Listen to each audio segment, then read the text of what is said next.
thought we were live. I was trying to fill up the airtime. Yeah. No, I went to help Anita with her tech issues before I switched it over to live. Yeah, my laptop decided that I didn't need internet. All right. So welcome to our second actual play of Twilight 2000. Last time, you guys broke a Soviet captain out of a makeshift prison in Calais, as Calais was in the process of being overrun by Soviet troops and Allied command, NATO command. Basically, he said, well, you guys are on your own. Deciding not to stay in the city and be captured and taken prisoner, you stole a jeep and headed for the hills and got slightly outside the city when you fell prey to an ambush that basically wrecked your jeep and nearly wrecked you when the sorry, I think you're still muted, Anita.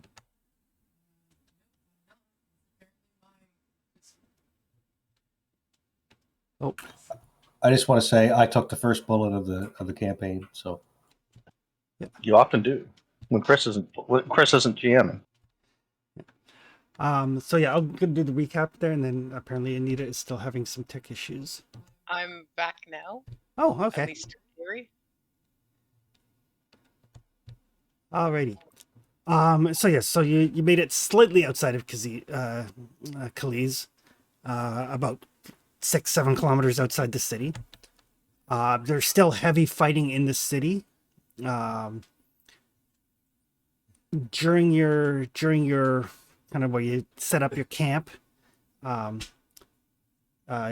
new Russian friend Vladimir did manage to scrounge up some parts to get the jeep into some sort of running order.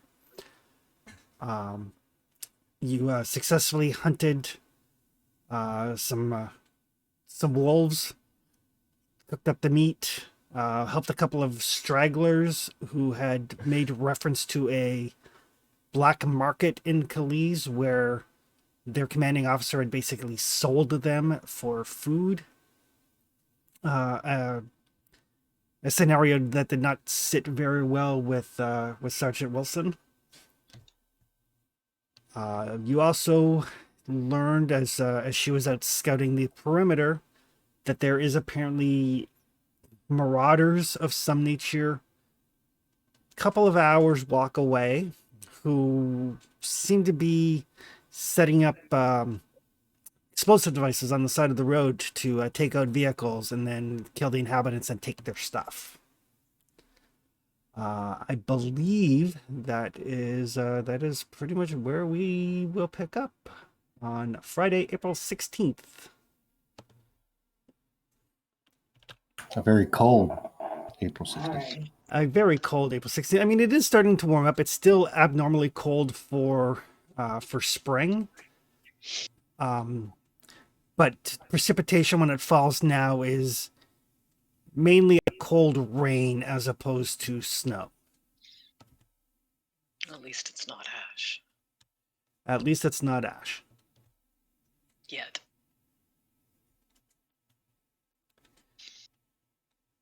So, Okay. So we were sorry. on our feet. Yeah. I know you don't like these black market guys, and I completely agree. But that, to me, sounds like a really big fish in a big fucking pond. I'm thinking, my 2 cents, Serge, that maybe we go not do that, but deal with these raiders. We're going to need more people to take out the market. Well, we're going to need more food for sure, because I don't know about you, but I'm getting awful low over here. I still have a bit of wolf left. Speaking of which, everybody should make sure they have breakfast and drink some water for the day. Yeah, water. That include me? Not as of yet. Cool. We will assume as you join up with the group, you will have eaten it and drank for the day. Water is what I just ran out of. I just ran out of food. I got 1 water left. So So as you guys are, kind of commiserating over the sorry state of your rations, I will get Trevor to give me a recon roll. Alrighty.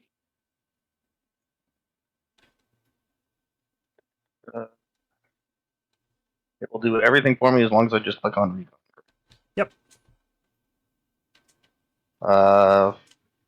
No modifiers, just all. No modifiers. All right.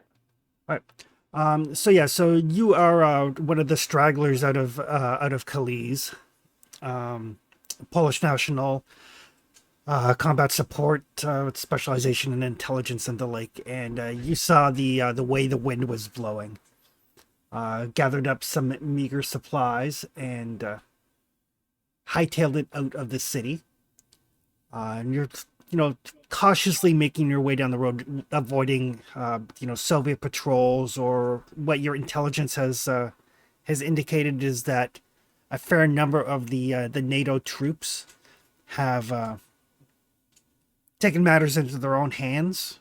Some of them have resorted to banditry to try to get by. Some of them have hightailed it to try to meet up with their with larger units.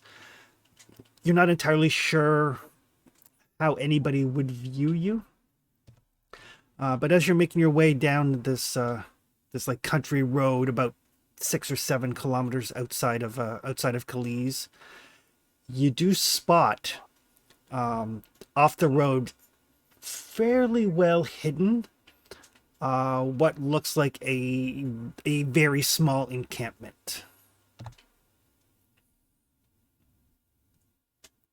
All right. And I can't tell yet who or what they are, right? Correct. All right. I will try to be sneaky and see if I can get close. Find out what's down there. So you can give me a recon roll, and the other PCs, whoever has the highest recon, can give me a recon roll. Red has got a D. I don't have recon. I have a B All you, Serge. and a B in intelligence to go along with it.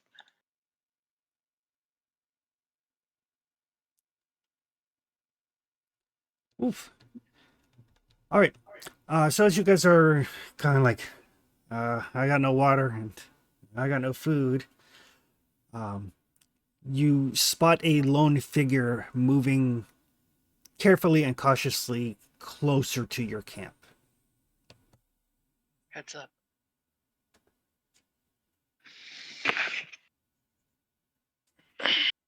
How does this? The sniper? Sorry, what was that? As she warns us, I slowly get my hand to the sniper rifle. Okay. And what were you wondering, Anita? How does he look compared to the other 2 stragglers we saw wandering past? Right now he looks. Armed with full backpack. So. Yeah, like he's got gear. Like he's got a backpack. He doesn't look emaciated or hungry or anything of that nature. He does look like he's being cautious. Not necessarily aggressive, but cautious. Yeah. He doesn't have that kind of dazed look that the other 2 had. No more than any of you guys do. Yeah, I'm a staff sergeant. There's a little bit of daze there anyway. We're all All really right. dazed.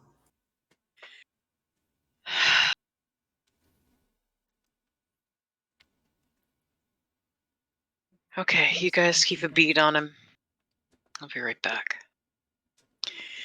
And I will start making my way toward the road with one hand on my pistol, but keeping my pistol on my hip. Are you being stealthy at all, or?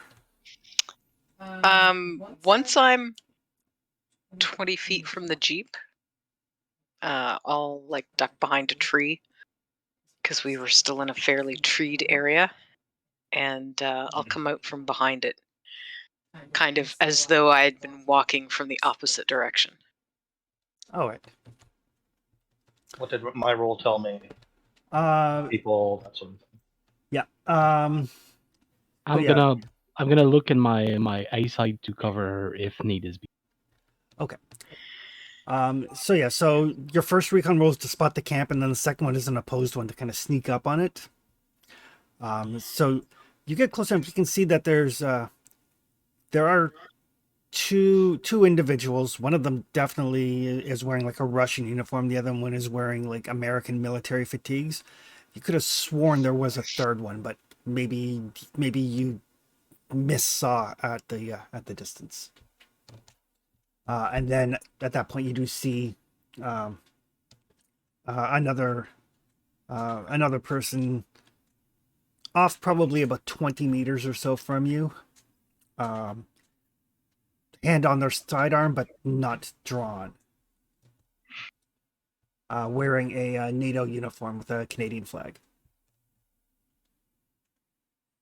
And in this universe, Canada was on our side or not on our side?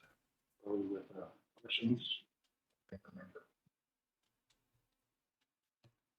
remember. So yeah, definitely NATO soldier. And was Poland part of the NATO team? Yes. Oh, They're not technically part of NATO. They were the ones who were invaded, so they're kind of NATO by default. all right. So I will speak in English. Are you all right? Do you need water?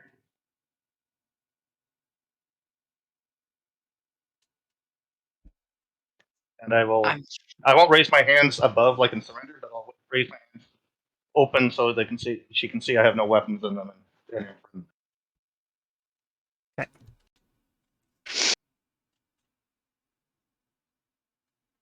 Kind of regard him for a moment. I'm all right. How are you, soldier? I think I made it just out of Calais just in time. Grabbed a few things. It was not looking good. My English is still a little bit broken, but it's functional. Didn't you have a threat for perfect linguistic language? Like no accent talking? Don't think I have it quite that well, but I do have linguistics. Yeah, if you're trying to hide your accent, you can actually make a persuasion roll.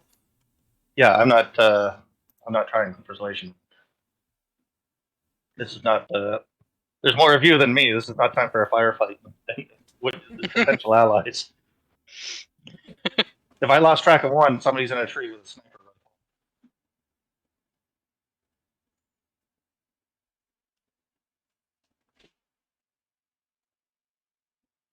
You think, Vlad? Think we're gonna have to shoot him? I do like making characters in this game.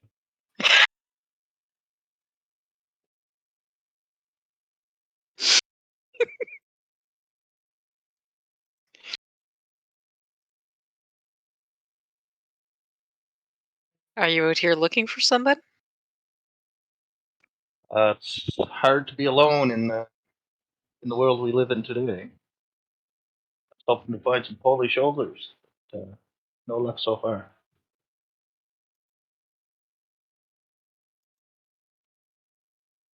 There's some hunters nearby. If you wanted to meet up with them. They're civilians, though.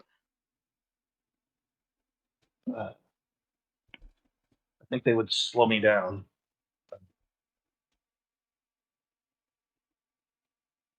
And to achieve my goals, I need help from professionals, or at least people who can share the load for a few days until I can find a regimen.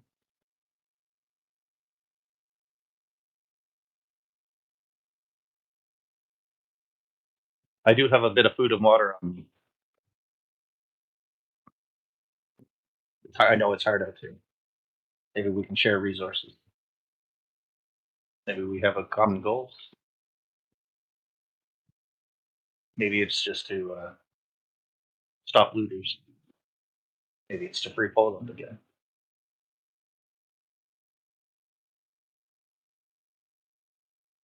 She'll kind of watch him for a moment. In D&D, it would be an insight check. Is there something I can I check with I don't even have persuasion. Can I check with empathy? See if I believe him? Like, does he seem believable?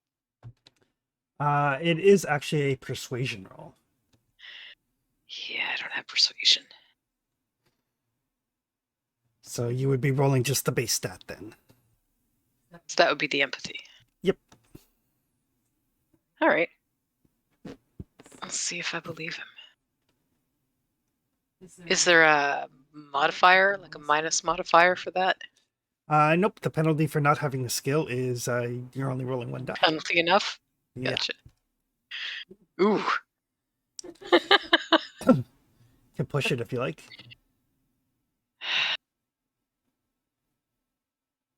I'm not opposing this. Matters in the system. I need to roll a what to succeed? 6 or better. And if I push it, I'm going to take stress if I fail, right? If you roll a 1. Oh, it's only if I roll a 1.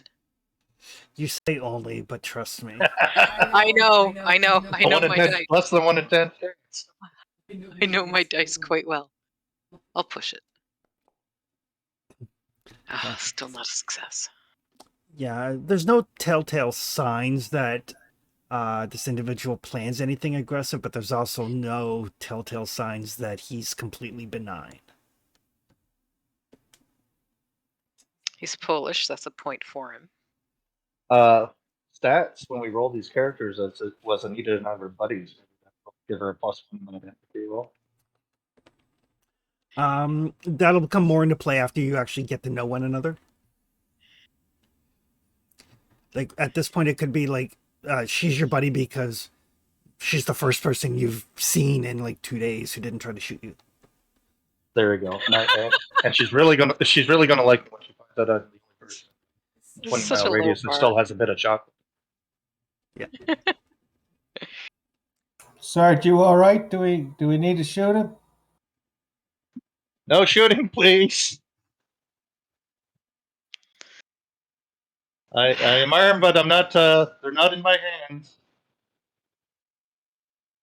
Trevor's character is probably close enough to see her kind of close her eyes and sigh.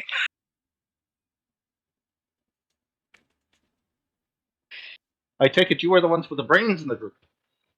Evidently.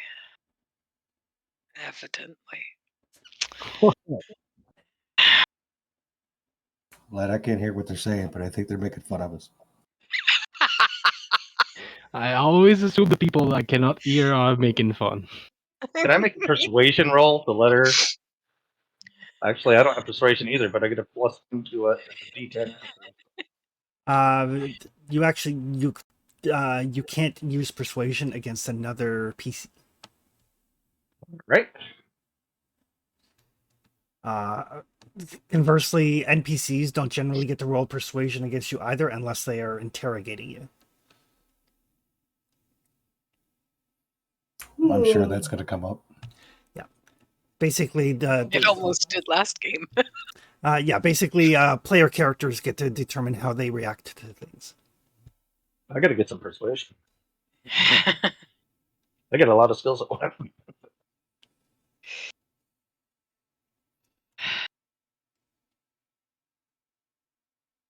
Vlad and I are across the hood. Each of us got a sniper rifle out. Are you in that house? Yep.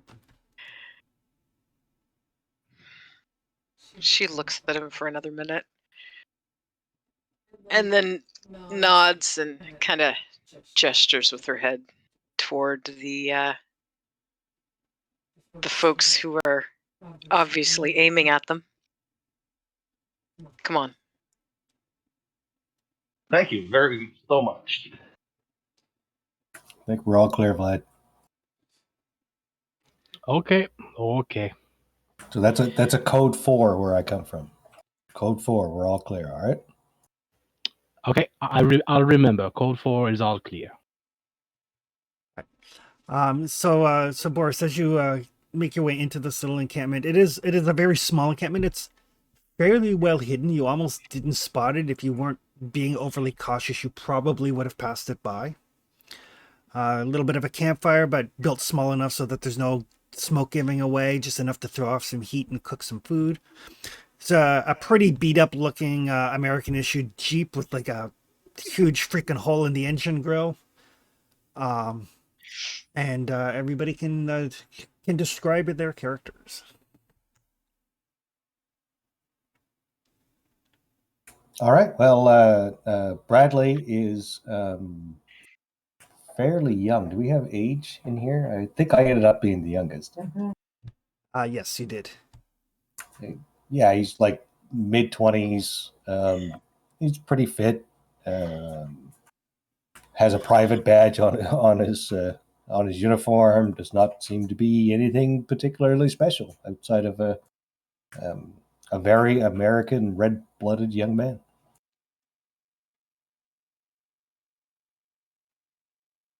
Boris is about 34 years old. He's 6 foot tall, lean.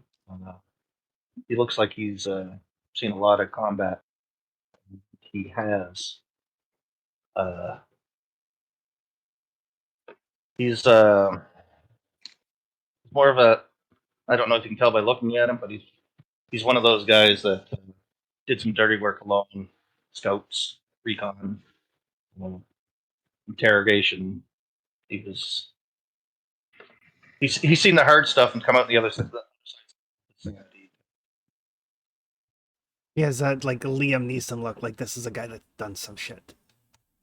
Yeah, that little. There's bags under his eyes, but not the 1,000-yard stare. The cheeks are the cheeks are lean. You can see his cheekbones, like he's on his 4th tour or something.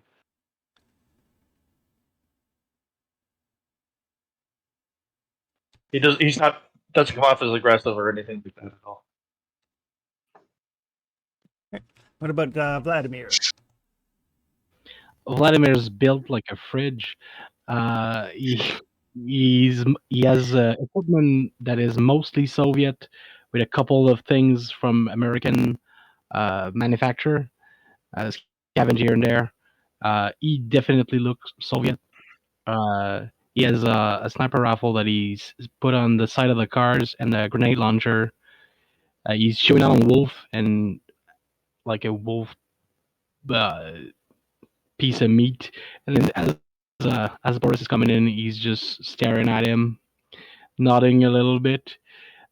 He's in his 40s, quite older than the rest. He has on his uniform captain's markings, and he seemed a bit out of place with the rest of the group. A couple of wolf claw mark in the face, and quite a bit of beard on his face right now.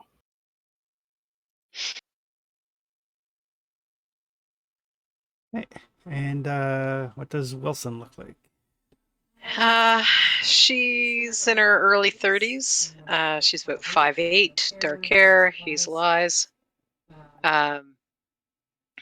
Fit because she's been in the military for ages now.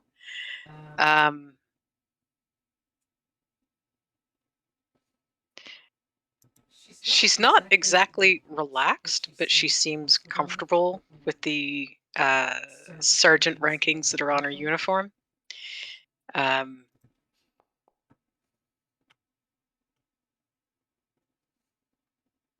Seems to be kind of what you'd expect from a Canadian, really.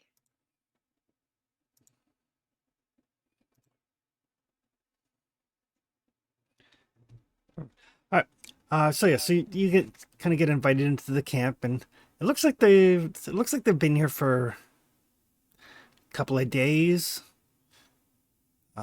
You don't know whether they're dug in permanently or just going to hold up here for the time being, but it looks like they've been here for a couple of days. Looks like you've seen a bit of action. Looks over at the Jeep. The biggest head kind of stares at the big hole in it and says, American made, aye? Yeah, The it's what was Jeep available. is the oldest Soviet. Oh, it's Soviet? The Jeep is American made. The old is Soviet. Ah, And we can't blame the Jeep. It's not the Jeep's fault. The hold is a problem, though. Yeah, well, I mean, it runs. Found some No. old carburetors, put it in, switch a couple of pieces. Should work for a while, but we need to find better pieces. are you okay for rations? I don't have much, but I can share what little I have.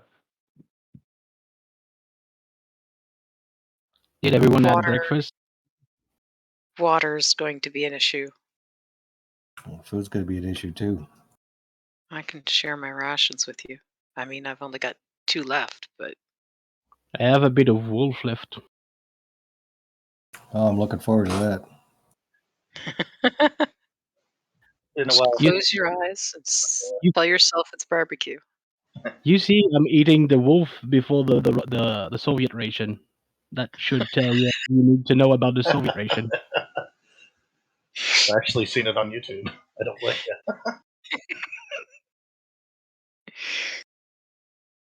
it. This guy's got a name? Boris Karpinski. I put it in the profile in the general chat so you can tell. So there's four of us all together. I will. Yep. I'll pull out Now? four canteens of water and spread it around.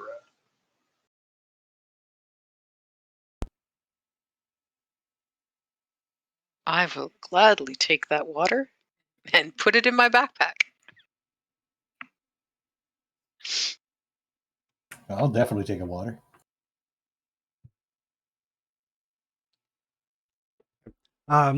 Just so you guys know, as you add food and water to your character sheet, just so it properly counts encumbrance, add each item separately. Don't change the quantity because it won't do math. Okay.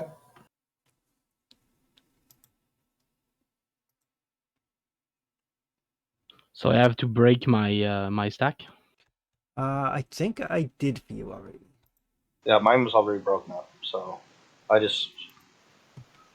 I had broken them down, so I'd add one in my backpack and one on me, but the one in my backpack were like a stack of 3, so I can break it down. Yep. Yeah, break it down that way. It'll calculate your encumbrance properly. Because in this game, encumbrance and what's actually in your backpack matters. So as this newcomer basically shares around some water, as the sun starts to rise, it is a nice clear day. Not a cloud in the sky, no sign of impending storm. And just as you're thinking, like, oh, this is a fairly pleasant day. The day is full of possibilities. You can hear gunfire, like faintly echoing, probably from the city, and the occasional artillery blast as well. Well, it was almost a nice day. Sarge, I'm we Wilson. can't stay here. Nope, we're not going to. We're gonna need alcohol to fuel that thing if we want to move. Soon, yes. I'm Wilson. This is McPherson. She points over at Tony's character. And the Russian is Vladimir.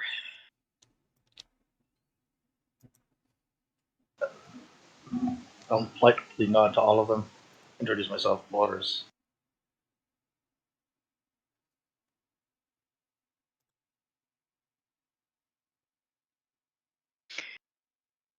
All right. Last night, when I was keeping watch, the raiders were in which direction, Chris? As far as you can tell, they were a little bit kind of west-northwest of you. Okay. So a little bit closer to Calise, but more westerly. Okay. I ran across some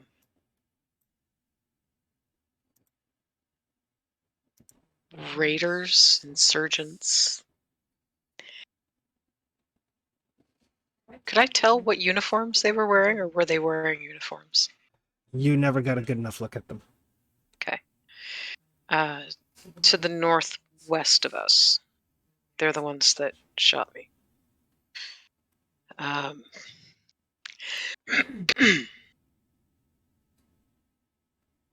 We 4 people is still not enough to take out the market, so I think though that they will probably have things that we're looking for.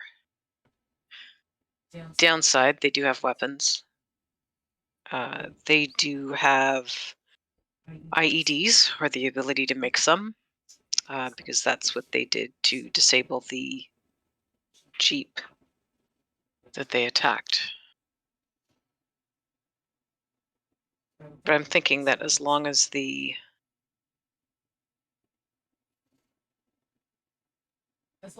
doesn't start raining, we should be able to follow their trail.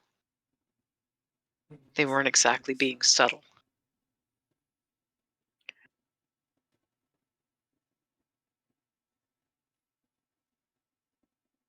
I'm not a big fan of going north, but we don't have enough fuel to go south. Yeah, no, we definitely do not. We don't have enough anything, really. I mean, getting out of the city was one thing, but we're not going to get very far.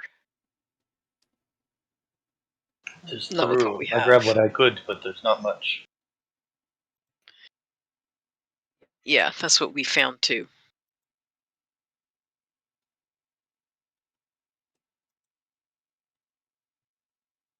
I mean, worst comes to worst, we go take a look. Right? Oh yeah, we definitely need to take a look. Boris, Find out who they are. can you go take a look without getting shot? Depends. It's seen by you, but I will try. I don't think you were trying to hide from us. Or were you? Hey, little column A, little column B. Oh, that's not a good sign. Wanted to see who you were before I introduced myself. Canadian flag goes a long way, I understand. Especially in these days. I'd rather have one of those. I do have experience with recon. I can try.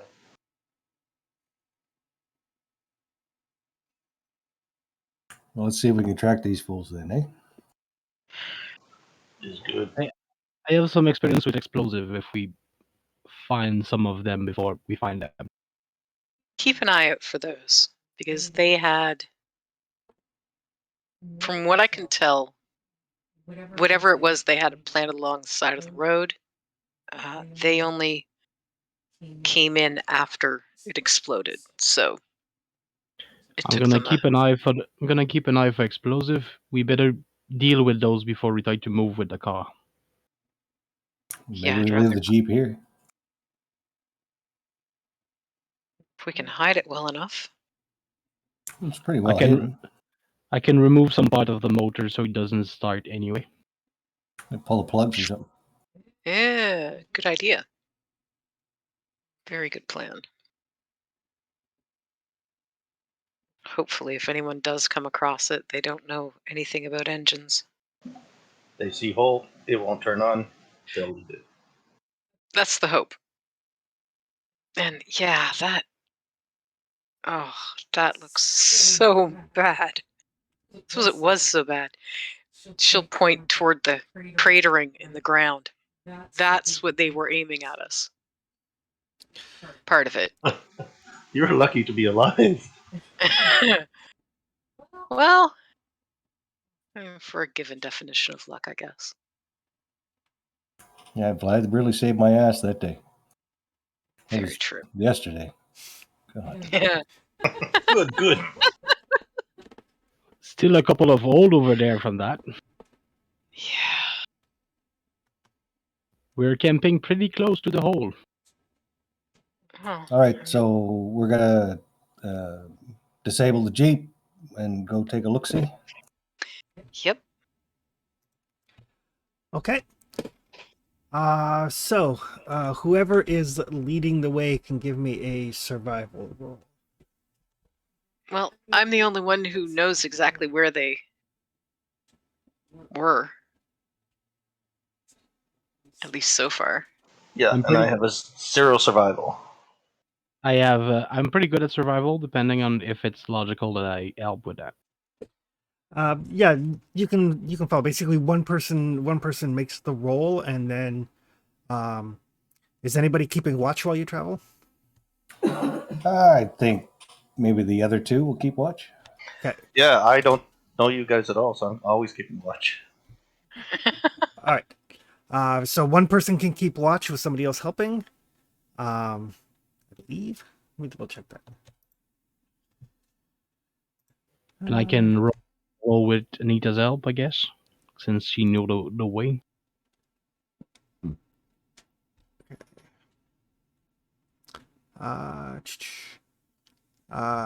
Sorry, only one character can perform keeping watch, but it can be combined with marching. So that'd probably be Boris. So that would be recon for the keeping watch. It is recon for keeping watch. Big bucks, no whammies.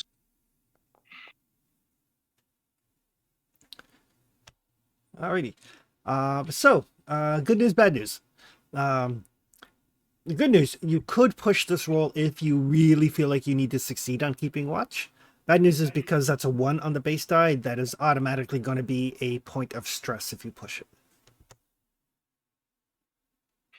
And what do I need to succeed on this? You just need to get a success, which is a 6 or better on your D12. Yeah, I'm gonna push it and I'll take the point of stress. Okay.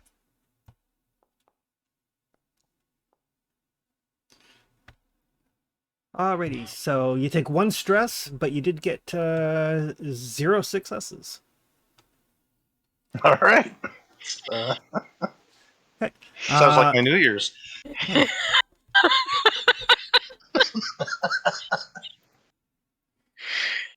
Oh God.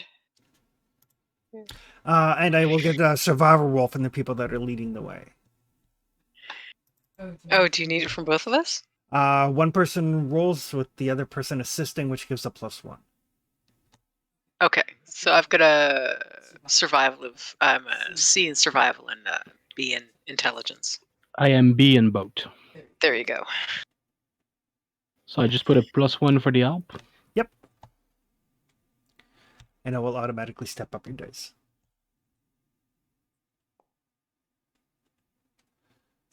Ooh, nice. All right.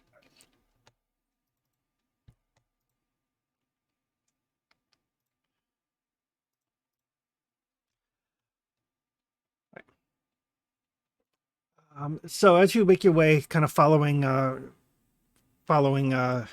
Nick's directions, heading in a vaguely northwesterly or west northwesterly direction. There's a breeze that's kind of moving some of the taller grasses that are popping up above the snow. You know, you get that the first tall grass that you see as the snow starts to melt. The wind is just kind of causing it to sway ever so slightly. Periodically, you do see a couple of wild dogs that are kind of like sniffing around, probably looking for food to eat, but they don't approach or come close enough to you to be a threat or anything of that nature. And after a couple of hours, basically the better part of half a shift, you come to the road, and you can see the wreckage of the vehicle that Wilson saw get destroyed when she was out for her walk. You figure you're maybe about half a kilometer or so south of where her original walk took her, but other than that, you're pretty much on point.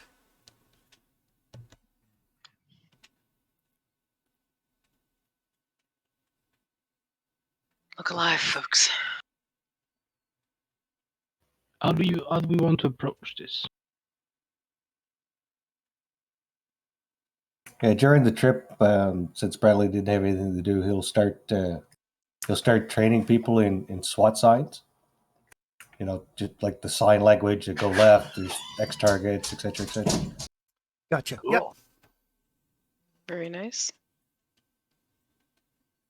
What was it you did before you got drafted? SWAT sniper. Makes sense.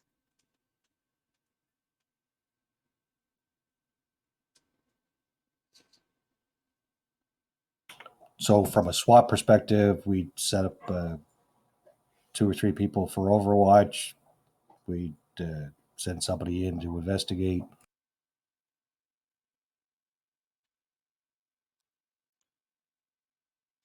Okay. Who is going in to investigate?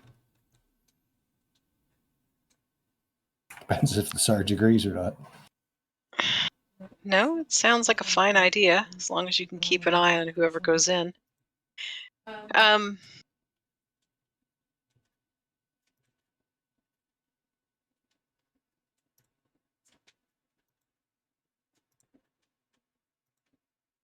Was I able to make out any kind of accents the night before? No, not really. They didn't say a whole lot. Definitely not I do American. remember them. Yeah. I do remember them speaking to each other because one of them was a little concerned that the other one had shot. Yep. Definitely some sort of Slavic accent, but you couldn't pinpoint it. But the Jeep they took out was Russian. The Jeep they took out was Russian. Since the wreckage is right there, it's a UAZ. It's like the Russian equivalent of the Jeep you guys have. I assume there's no part that we could scavenge from it.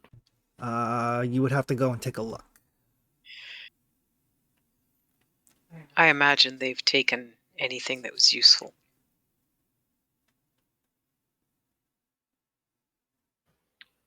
If they actually have a vehicle to fix.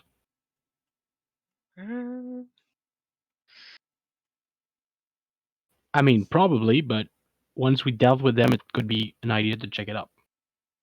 Yeah. Could always come back. Yeah. Yep. Like, let's deal with them first, but I say we give it a check afterward. Okay. I'm not a big fan of asking other people to do something I wouldn't, so keep an eye on me. I'd appreciate it if you shot them before they shot me. All right. We'll spread out and get some sightlines for you. Appreciate it. And Bradley will show the proper hand signal to say that, so eventually we'll learn how to do this silently. Okay. I will keep an eye on you, and when you guys are comfortable where you are, let me know, and I'll start moving in.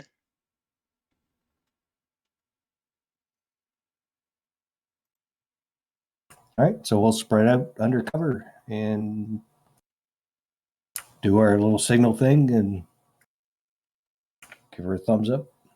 Okay. Which is more of like a 2-finger pointing go. I watched 4 seasons of SWAT. I know this stuff.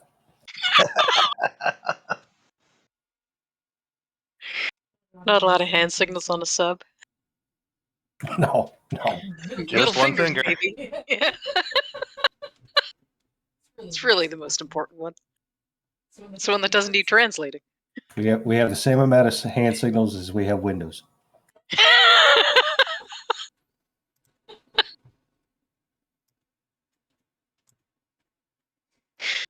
All And for right. the audience, there's no windows on a submarine. It's a myth.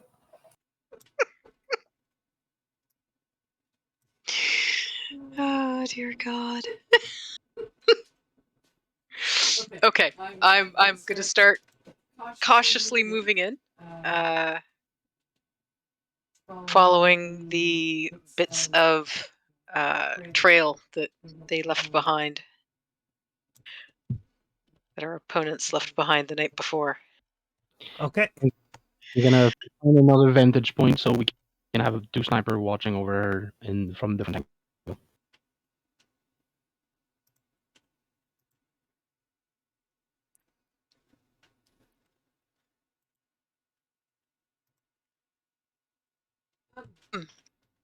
Is my rank badge sewn on? It would be, wouldn't it? Yes. Damn.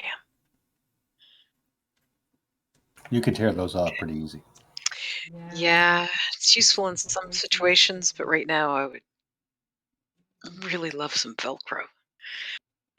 I don't want to have to sew it back on again.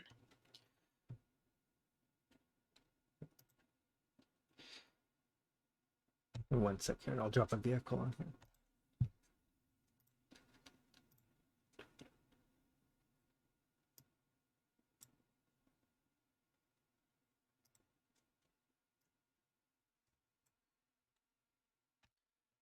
There we go. So just pretend that vehicle is like wrecked. Upside down. Gotcha. Yeah, it's more like on its side sort of thing, but yeah. And then off this way is the direction in which you followed them. Off which way? I didn't see anything light up.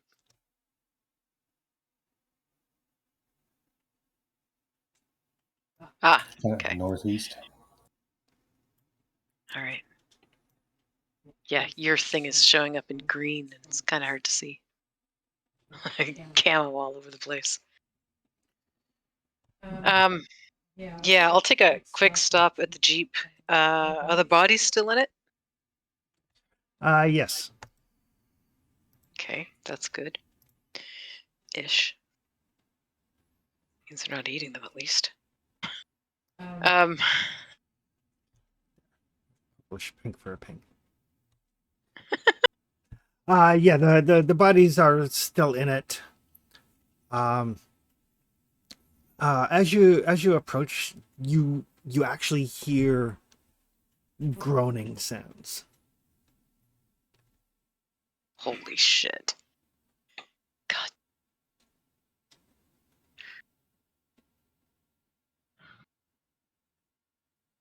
I'll take a look inside. So yeah, so there's 3 bodies inside. 2 of them are definitely dead. But the driver has like basically when the vehicle flipped, ended up like impaling themselves through the stomach on the gear shift. And they didn't put him out of his misery last night. Great. That's just great.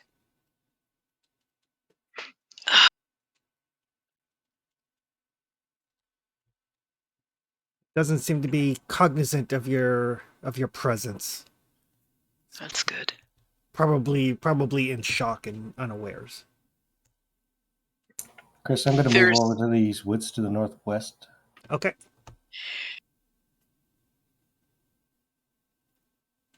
With my limited training in medical aid, i.e. nothing, there's outside a hospital, there's nothing anybody's going to be able to do with that wound, is there? Probably not. He's literally been hanging there since last night.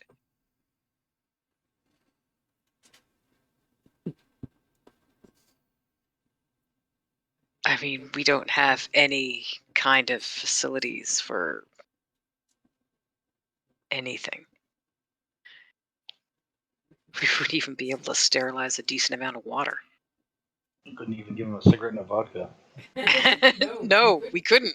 None of us have either. Fuck.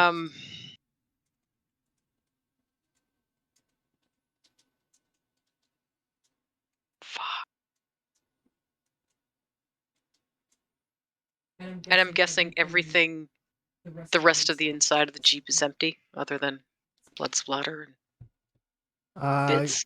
You can make a survival roll.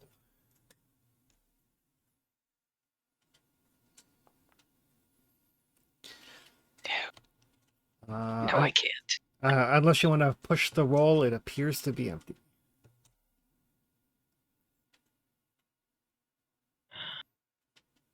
I'll push it because hopefully I won't get a 1.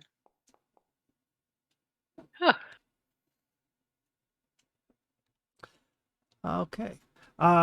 So yeah. So as you kind of do a quick look around, it does look like it's been. It does look like it's been picked over pretty well.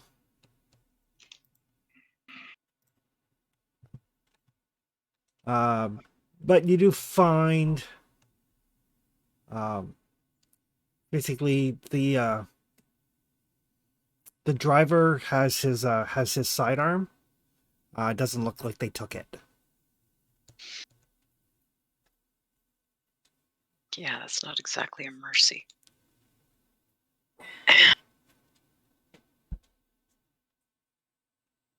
I'm not even sure he could reach it.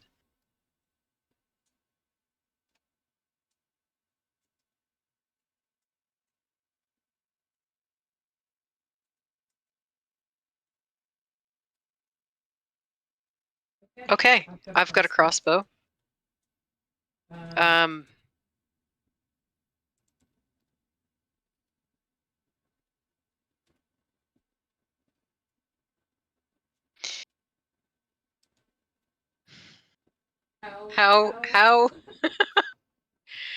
much shit would I get in?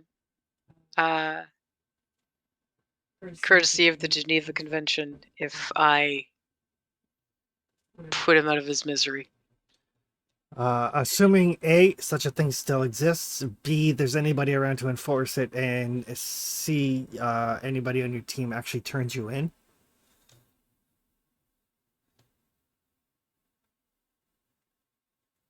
Yeah, assuming those things. Yeah, you have no idea. Great. It is a Soviet vehicle. Technically, that makes him an enemy combatant, but he's not actually combating at the moment, so... No, he is definitely not. The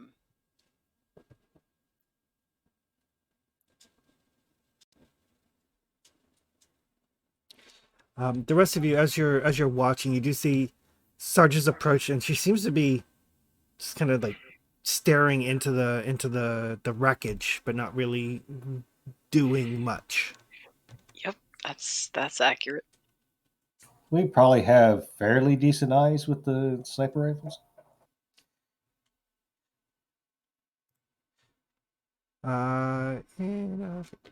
Yes, you have.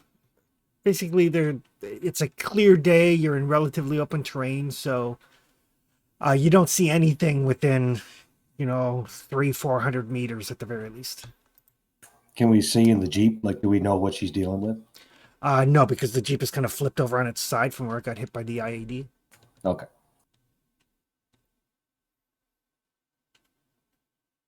I mean, the proper thing is to wait for her to make a decision.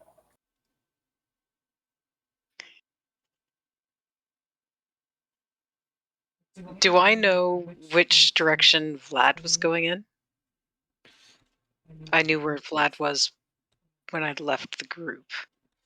You know where he was when you left the group. Okay. I don't believe you guys have radios or anything, so. Not currently. but we're working I on have a hand s- signals. We have I have a s- one. I have a Soviet radio. I have 2 Soviet radio. Uh, Not uh, very useful. not really.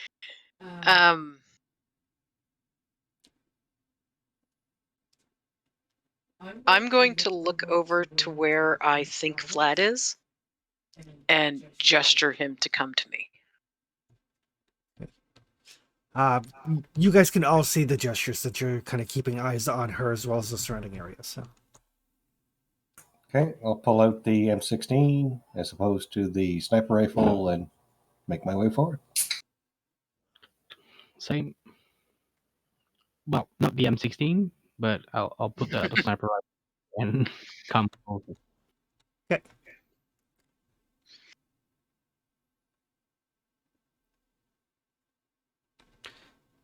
Looks clear, Serge. Yeah, except for him. Ooh. And she'll gesture in. There's nothing we can do.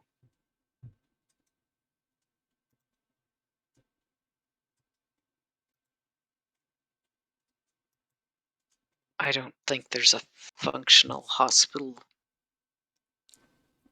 in the city anymore. And she'll look at our local. You didn't see any functional hospitals, weren't aware of any functional hospitals when you left?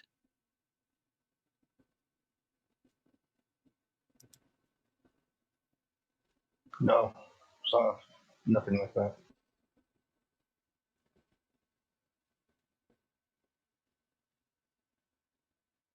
Glad these are your people. If they were mine, I would put this man out of his misery.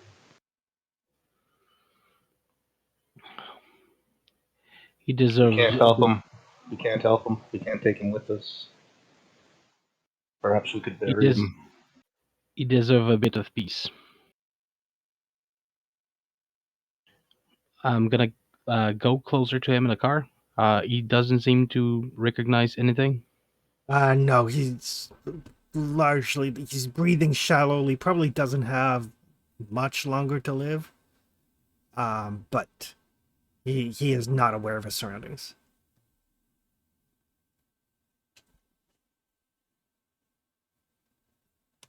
Am I aware of any good way of putting him out of his misery without making too much noise, like shooting him? Depends on whether or not you have a knife or something you could like suffocate him with or anything of that nature. I have a knife. I am also proficient in end-to-end. I could just like end him. I'm just gonna get close to him and like, everything's fine. You sleep now. You did all you had to do. Be at peace. In Russian.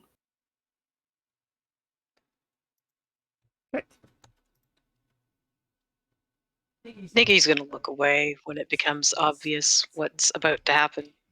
Yeah, I'm keeping watch to the north. And I need Vlad to make an empathy roll, base die only. Okay.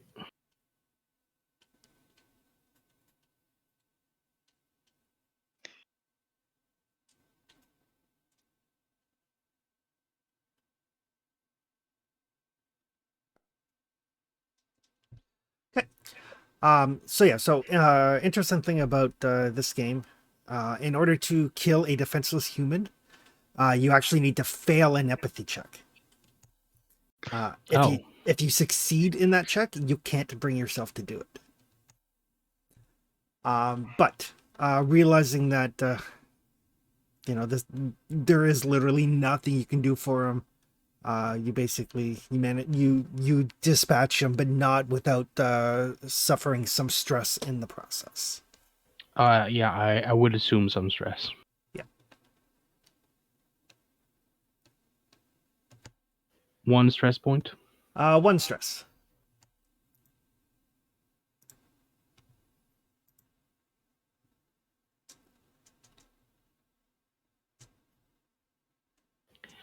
I'm gonna try to pull him out of the car.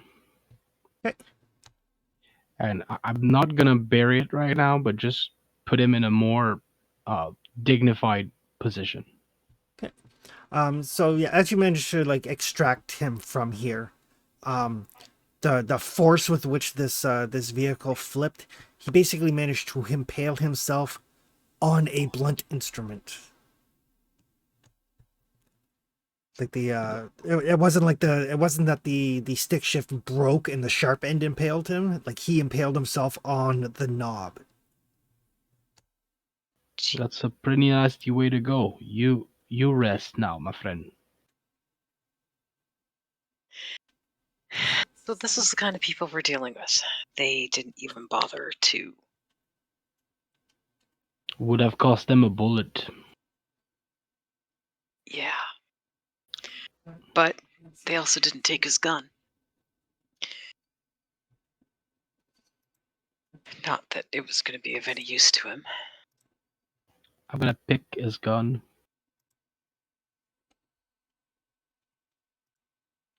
Okay. So yes, it is a PM Makarov. It's a pistol. Right now, I have a rocket launcher and a sniper rifle. So, something in the middle. Let's say. Something a bit smaller. Is that the middle between a sniper rifle and a rocket launcher? Eh. Oh, I should have said middle between the knife and the sniper rifle, but you know, I like my grenade. Is there any bullet with that? Yep, it does have one clip. They left an entire clip behind. Jeez. It's optimism.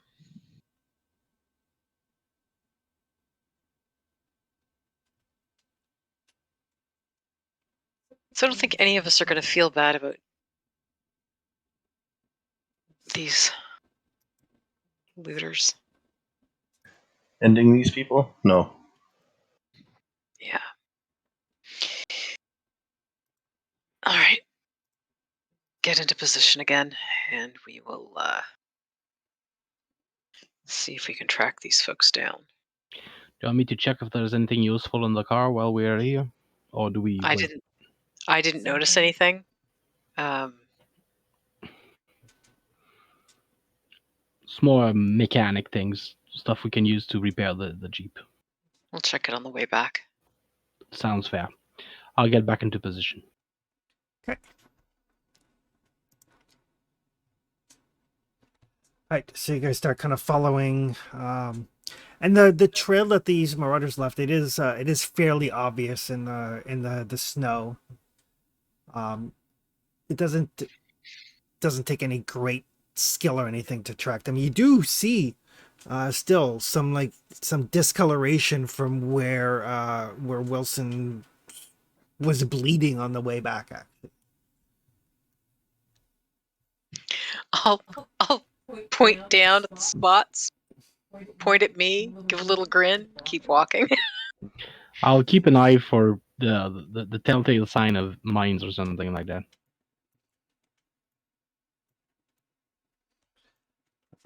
and whoever is keeping watch can give me a recon roll. Shall I try that again, guys? That's you. Please.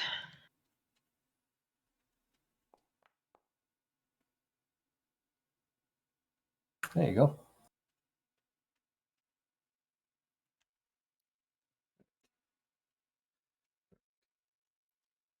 So as you're following along, you do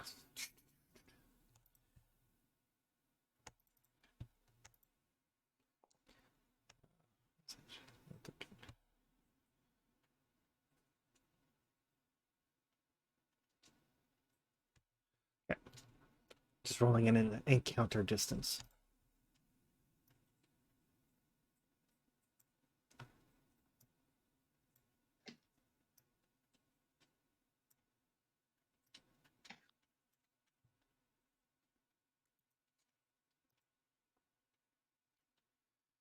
Bradley will keep up his SWAT training with the group. I think it's more useful than military training with a small group. So Perfect. So as you're making your way off the road through the plains and into a forested area where there's still some snow on the ground and stuff like this, Boris kind of like holds everybody up, and you see there's like a little like frozen brook, a little bit of a bridge across it, and you see what look like two kind of like makeshift barriers on the other side of the frozen stream, and you see movement behind each of them.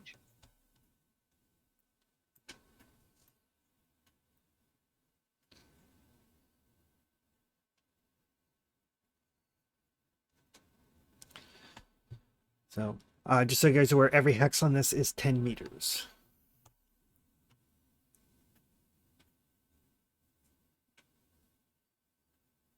All right. So you can see movement and you hold everybody up. You don't believe you've been spotted.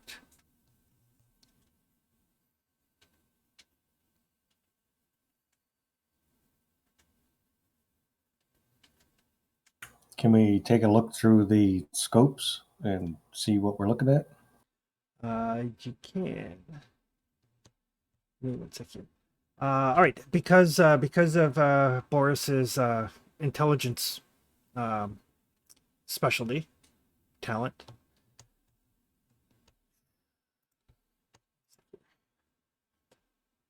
So in roll recon when you spot enemy troops, vehicles, and weapons. If you succeed, the referee should tell you their stats. Yeah. Nice. I knew that was going to get handy. So you spend a moment kind of watching these guys. Passing the binoculars and the scopes back and forth and stuff. They have a strength of B, agility of C, intelligence of C, and an empathy of D. So they're a little bit above average when it comes to combat related stuff and perception, but no great shakes by any stretch. And they seem to be armed with AKs, probably AKs that they've picked up on the battlefield. Judging from their clothing, the way they're moving, they don't seem to have any armor. Can we tell a nationality?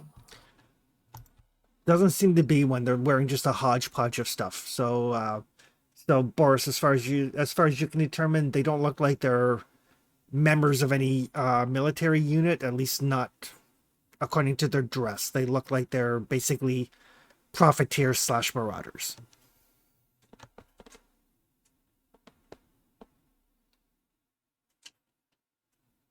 All right, I'll explain all that to the team.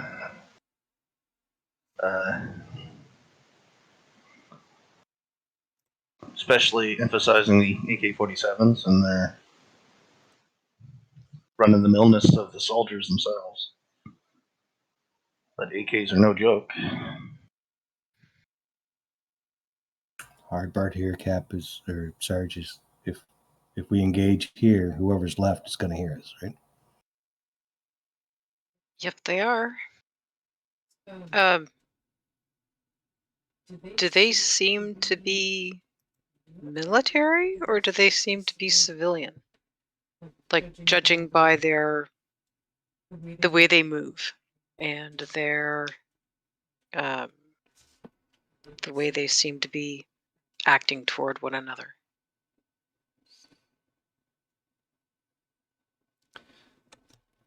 Boris can tell you that they seem to be civilians. There seems to be, probably got some hunting background given the fact that you're in relatively rural area, but definitely no military discipline.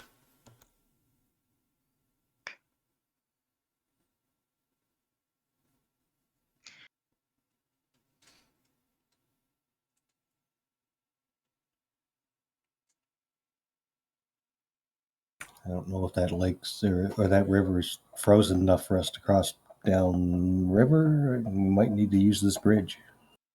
How far across is it, Chris? About 20 meters or so. It's frozen though, right?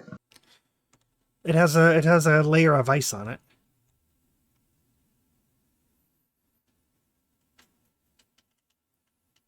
Big difference between a layer of ice and able to be stood on.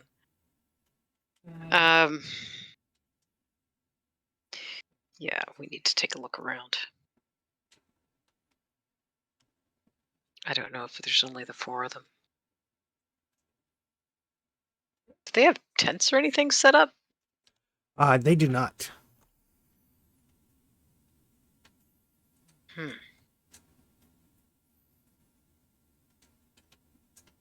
way they're set up makes it look like they're expecting company, though. They're waiting for somebody to come across that bridge. Yeah, they're more defensive than we are too. So My suggestion would be come up around and not across that bridge. And go Yeah. forward. How do we get across this water? And we need to find out if they're on their own or if they've got military support.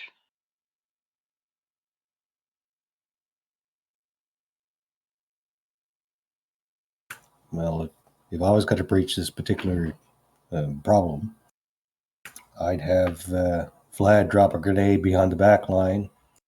I'd shoot the front line, and whoever starts running, the rest of you gun down.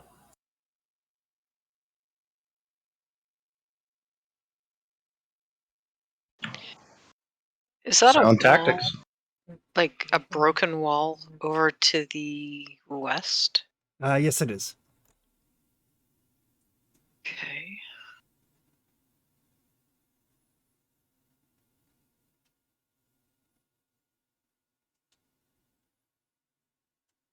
But honestly, I'm better at getting into buildings than I am at dealing with this stuff.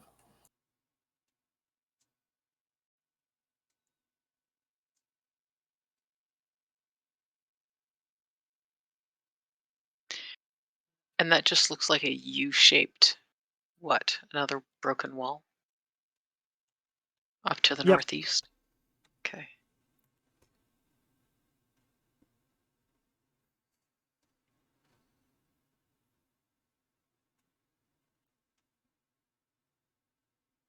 Not an easy layout.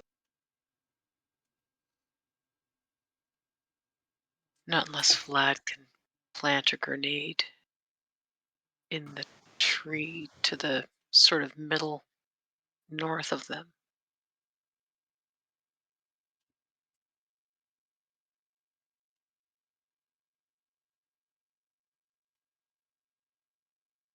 The only outlook I see is like they don't going across the river on our right. They don't have there's a tree in their way, and they're not going to see if we can get across there. Yeah, If we're sneaky. if it's solid enough to walk on. Do you want me to get close enough to find out? Tactically speaking, it makes a lot more sense to get the drop on these guys. Oh yeah, we're not crossing that bridge in front of them for sure. Not until they're gone. And I mean- maybe not even then. If we get problem, I can always try to grenade on the bridge or on the water. You might want that bridge. So just in case it becomes relevant, these are, like I said, these are 10-meter hexes, so multiple people can be in a hex. The grenade launcher blast radius is 10 meters. Basically, the blast from the grenade fills one of these hexes. Okay. Vlad, would you be able to hit that spot?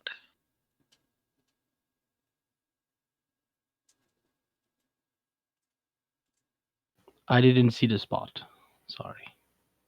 Up north and between them. There's a tree. Yeah, that one.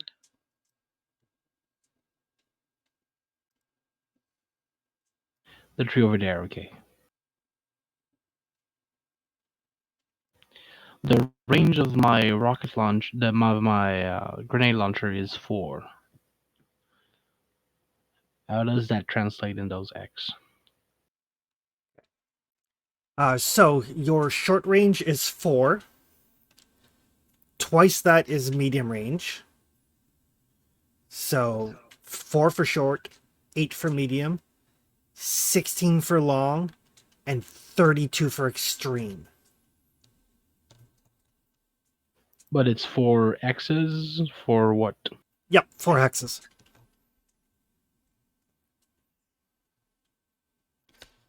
So it would be extreme range from where you currently are. You're just trying to make some noise, are you?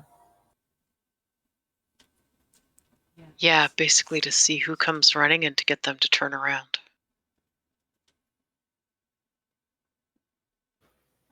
That's an artillery shot, but I could try it. Get it behind him.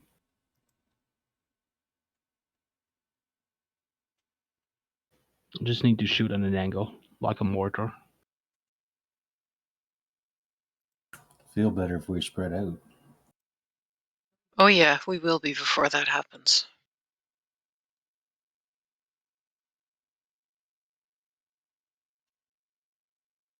I'd feel better if a short range on a grenade wasn't 40 meters.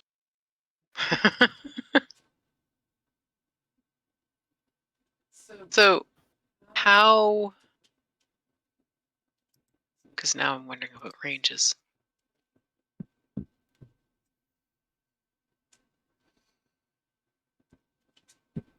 My range I have a couple grenades on me, but the range is 3, so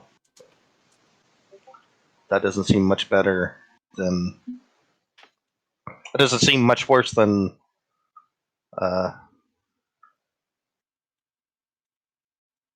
the grenade launcher, honestly.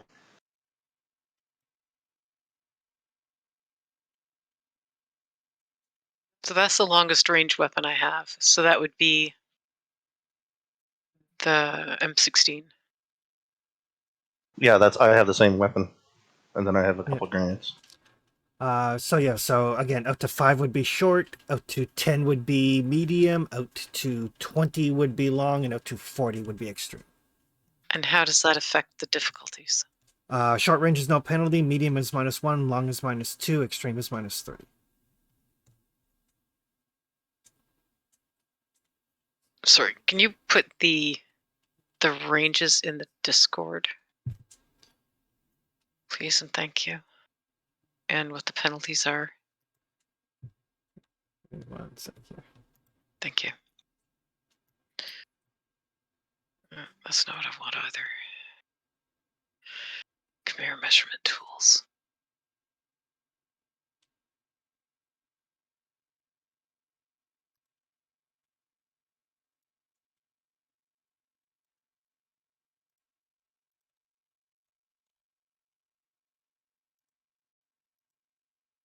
Thank you.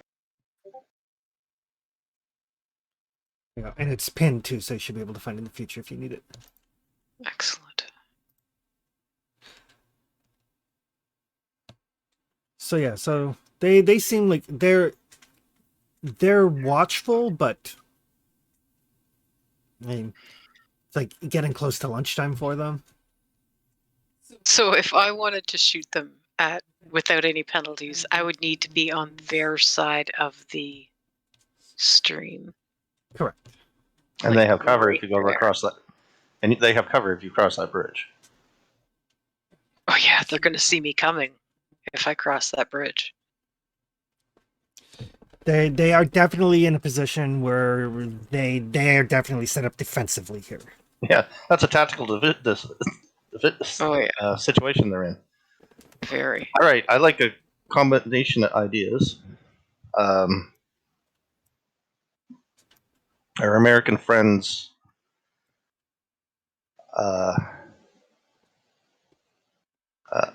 idea is very good.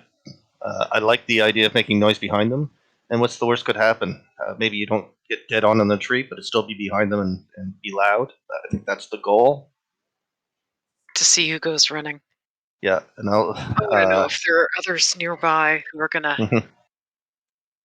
that we just can't spot from here. And I'll try to go across the water. I'll test the water to see if I can get across on their blind sight. And if I can, that changes a lot. If They you won't be can, looking at, and we'll try to time me going across the water when the grenade goes off. yeah, if you can go down where that little bit of broken wall is, over on the west. That's a good idea. You've got at least some cover with the trees. Between the wall and the trees, you've got some cover at least. Correct. If the water is not. My only thought is that there's not much cover getting to that wall from the people in the front. Mm, Going around the east side, there's all Yeah. trees in the way, you've got decent cover that way too. and maybe I can get to the wall behind them. That U shape, maybe. If you can get across the water, that's the big issue. Correct. Is that it's April That's and it's Poland. We swim in it. I'm Canadian. We swim in April too, but that's not a good idea. We definitely don't do it in combat clothes. Well, I'm let's not in the mood for have the Poland. explosion while I test the stability of the ice. Let's say. Let's not have them looking in my direction when I crack. I'll try to place a grenade as far as I can, and then I switch to sniper rifle and try to pick out whatever I can. Perfect. Yeah. All right. So we'll spread out among these trees.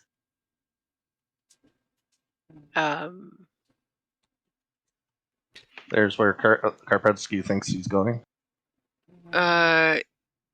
Yeah. I think Nikki is going to go up that way too. Going around, of course, not right in front of them. And then I'd like to Back get it around. there if I can.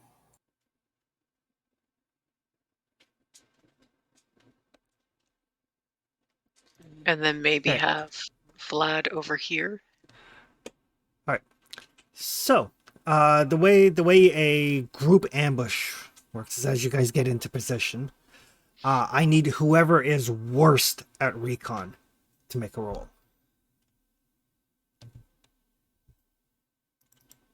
Is there anybody who doesn't have recon? I've got a C intelligence and a D recon. I have it's no probably you then. I have no recon and B intelligence. Oh, never mind. I mean, I have better intelligence, but no recon. So I don't know which But it's one one qualifies. die. It's probably one die is probably worse. One die probably. is definitely worse. That would have been my guess. Perfect.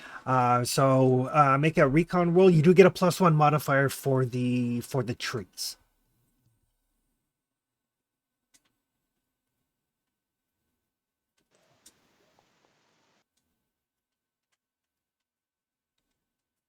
I am gonna try to push it.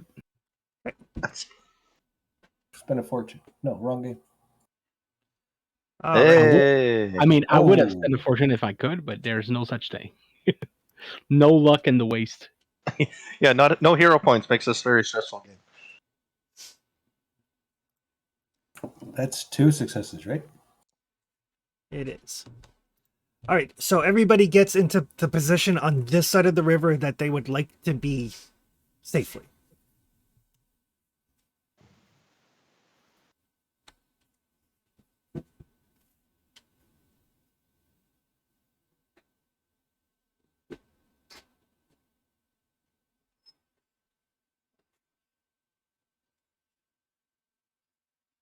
How do you do the distance thing? If you click the little straight ruler icon on the left side. Okay, good. An interesting thing, like if you measure out and then you hit the spacebar, you will move along the path that you've measured.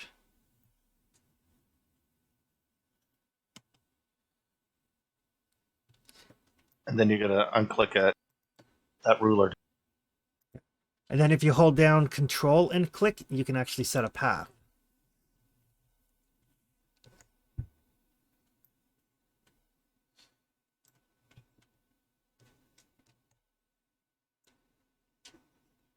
Very nice.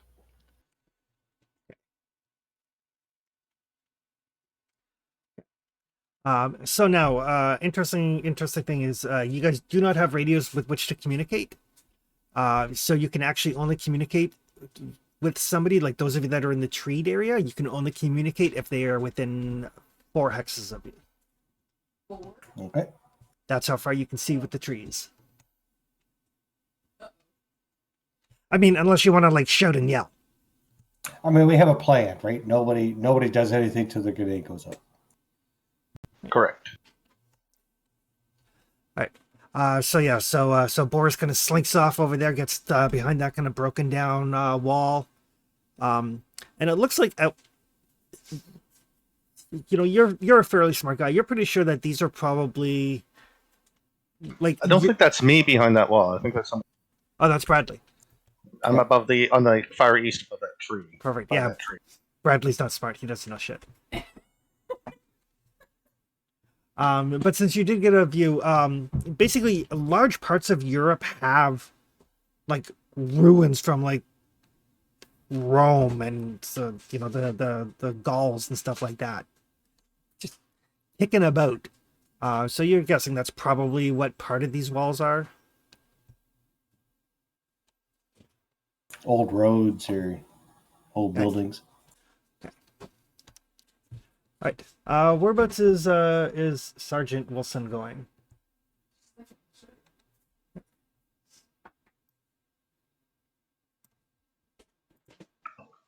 Is she nearby? Because she posted AFK.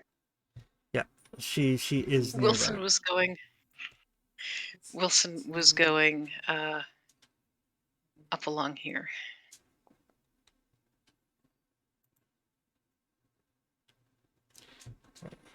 Oh, I'm stuck on ruler.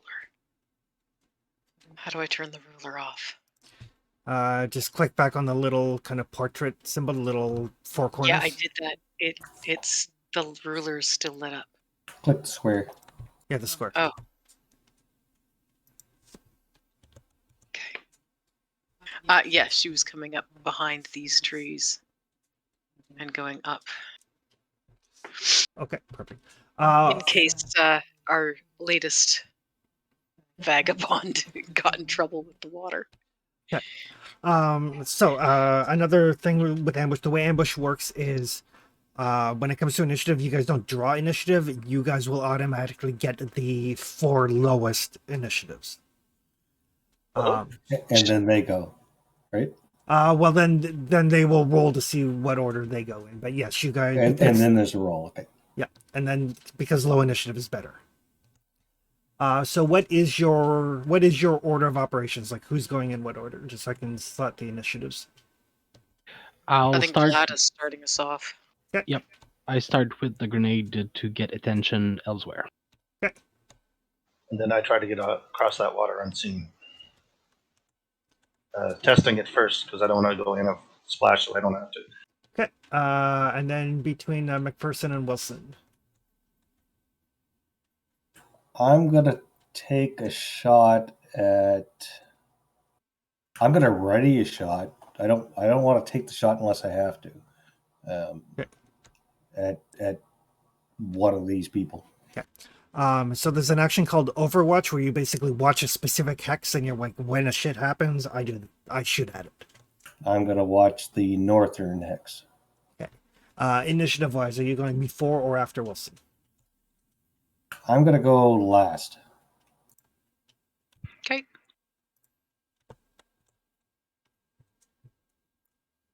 I'm going to be taking a shot at this guy if he comes out from behind that wall.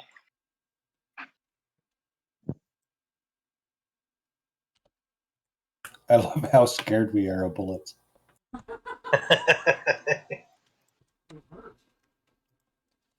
All right. It reminds me when we switched from DC Heroes to Marvel briefly, and bullets finally hurt. Okay. So Vlad is up first. So I am at 16x from the X I want to shoot at, and the range of the grenade launcher is 4. So 4, 8. So 16 means you are at long range, which is a -2 modifier. Good. So that's heavy weapon. Yes. And if you don't use your fast action to aim, that's an additional -2. Yep. So I'm gonna aim and then shoot. Okay, perfect.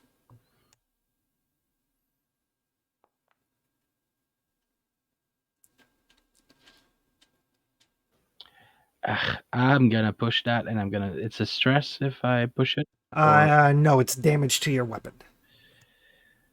Uh, I mean, we don't care, do we? I mean, how much will it deviate if I fail that roll? You roll 1d6 for direction of deviation and a d6 for number of hexes of deviation.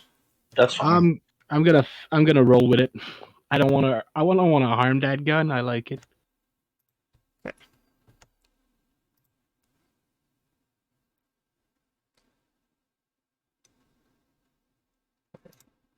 Right. So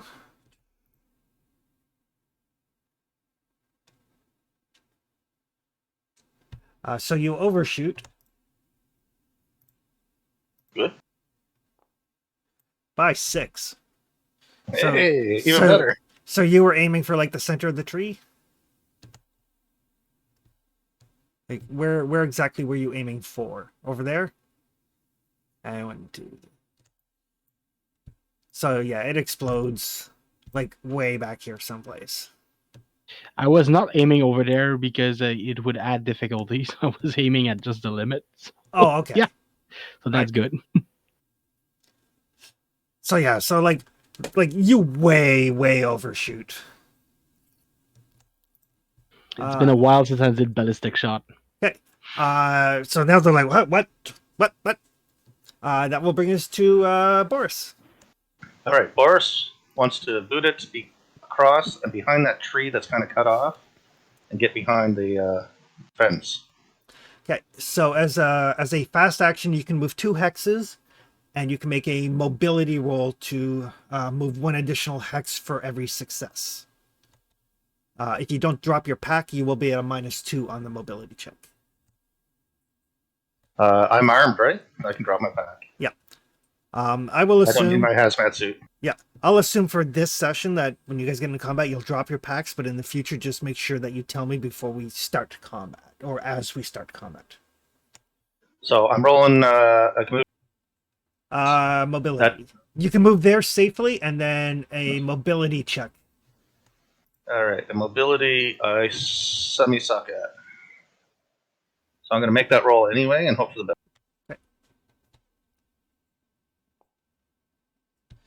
All right, so you can move 1 more as your fast action. All right. So you still have your slow action, which you can shoot or whatever, but you can drop that back to a fast action if you want to keep running, and that's another 2 plus a mobility check. I still have to make the mobility check. You can move. You can move another 2 fine if you want. You can stay where you are. It's up to you. No, that's perfect. Okay. I don't think there's much point in rolling a mobility check to make 1 more. Okay, perfect. They should not be able to see me from where I'm at. Okay. Wilson. Yes. I'm gonna fire at this fellow. Okay.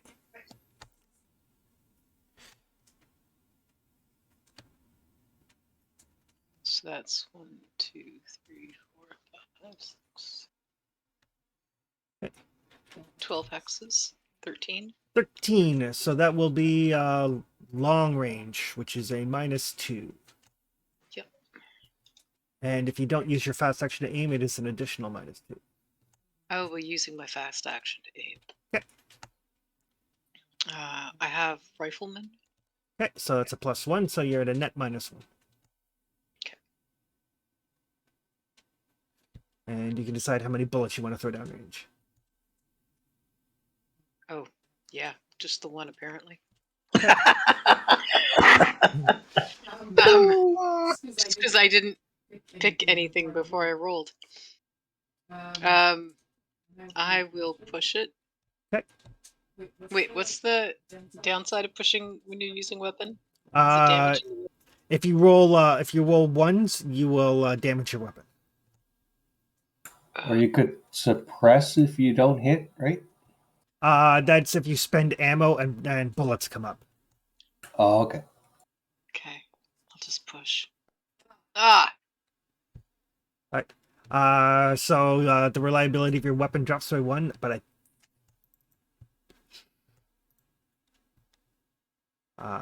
so just click on the edit and drop the reliability from 5 down to 4. Okay.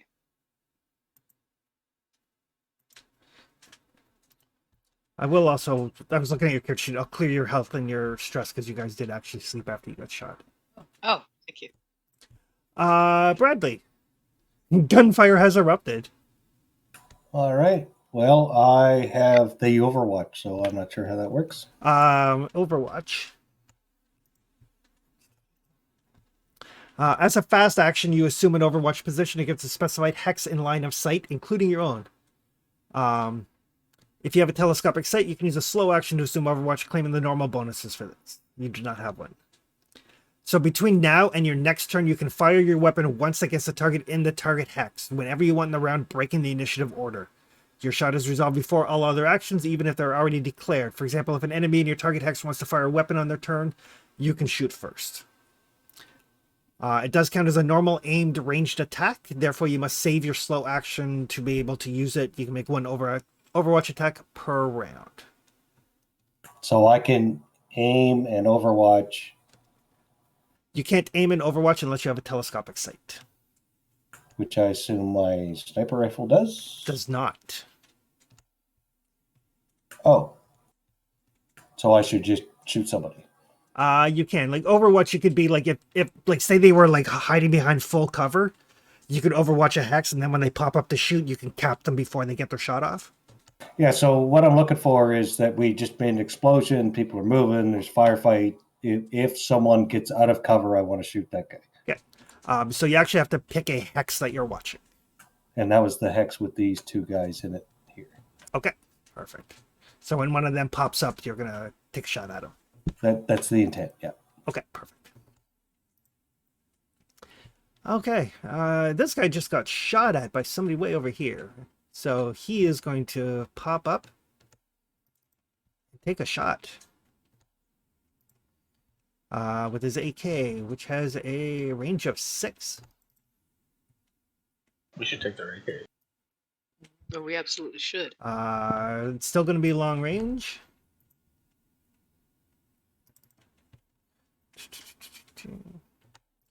Put my handy GM screen. You are in a forest, which does provide you some degree of cover. And -1 is his attack.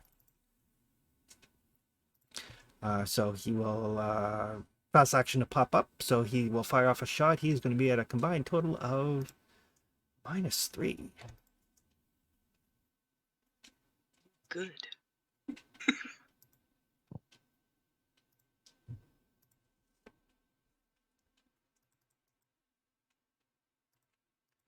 But he does have a lot of ammunition.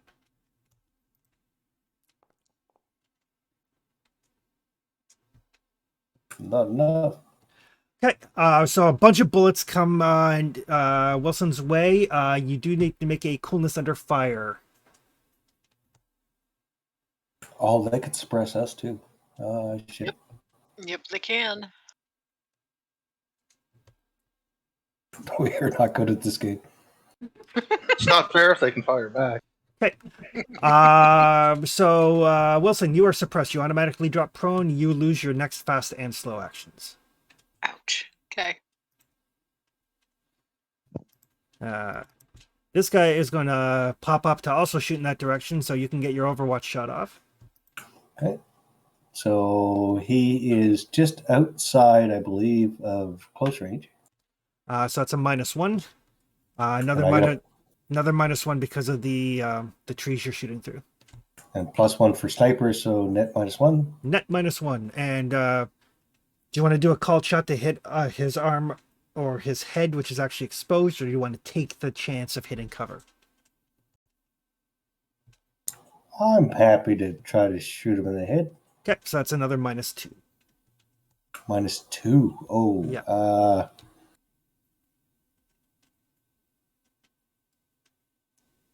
Yeah, bigger. Go big or go home, right? Okay. So -3 net. You are home. I mean, if that's a choice, I want to go home. -3 net. Come Yep. on, baby. Yeah, and if you wanted to, you could use up to 1 ammo die. I will do that. How do I do that? So when you click your attack, Okay. one of the options should be rate of fire. It's like a little slider. Yep. Okay, I'll make that a 1. Make that a 1.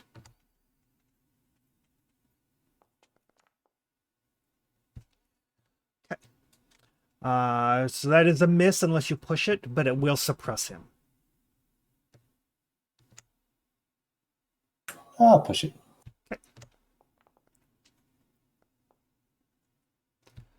Ooh, okay. That's So it. that is a hit in the head. So the way ammo dice work. This is the first time we've played with all of the cool combat stuff.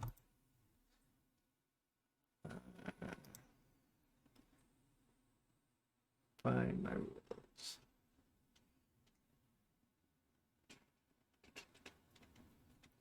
And all right, so you got 2 successes. So you're going to do your base damage of 3, plus 1 for the success. So you're going to do 4 damage, which is enough for a crit on his head, which will kill him. Yay. There's 2 guys there, though, right? There are 2 guys in that hex. One of them popped up because they're on separate initiatives. Oh, okay, yeah. And the extra ammo, like the bullet on the ammo, means you can trigger an additional hit on the same target or on another target in the same hex. You cannot choose a secondary target that would be harder to hit than the primary target. So the second guy would be harder to hit because he'd be on cover, right? Yes, so you can't hit him. So, but when you roll the bullets like that, you can do either an extra hit for the damage of the weapon or +1 damage. I'll do +1 damage. Doesn't Okay. matter. Yep. So the guy pops up to take a shot at Wilson, and you just like right through his head, dropping him. Scout sniper, baby. The last guy saw you kill his buddy, and is going to open fire in your direction. I could free action be prone down here too, right? You can, yes. Yeah. So that will give I you. like cover too. That will give him a -3. He's going to be at a -4.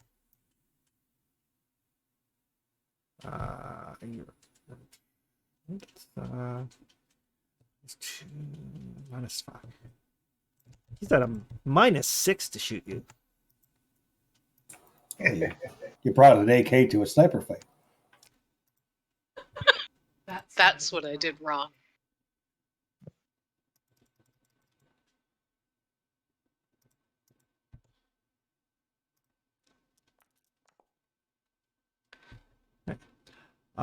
So a bunch of bullets go like ping, ping, ping, ping, ping, ping, ping, ping, ping all around you. You do need to make a coolness under fire check though.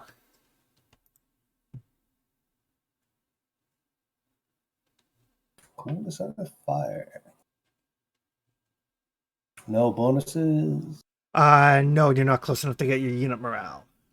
Okay. Oh, So you're just like shit. You're prone. You lose your next fast and slow action. that's completely valid. And this last guy, he is going to shoot at Vlad.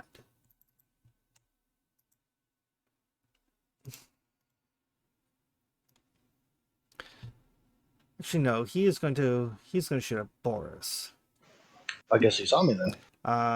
So yes, he did. So that's a -2 for range, minus another one because you moved, and minus another one because of the force. So -4.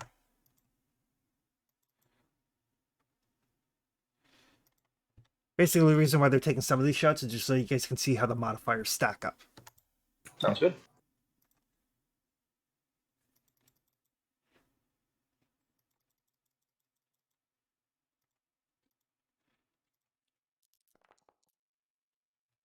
Oh, that is such a shit roll. Oh my god. Does his gun explode? You want that gun? If he was to push that roll, that would be 3 damage and probably a gun jam on him. So he lets down a spray of bullets, but you're like behind the tree, like branches are getting sheared off by bullets and the like, but you feel safe. All right, back around next round. Vladimir is up. I'm gonna switch gun, which I assume is a fast action or a slow action.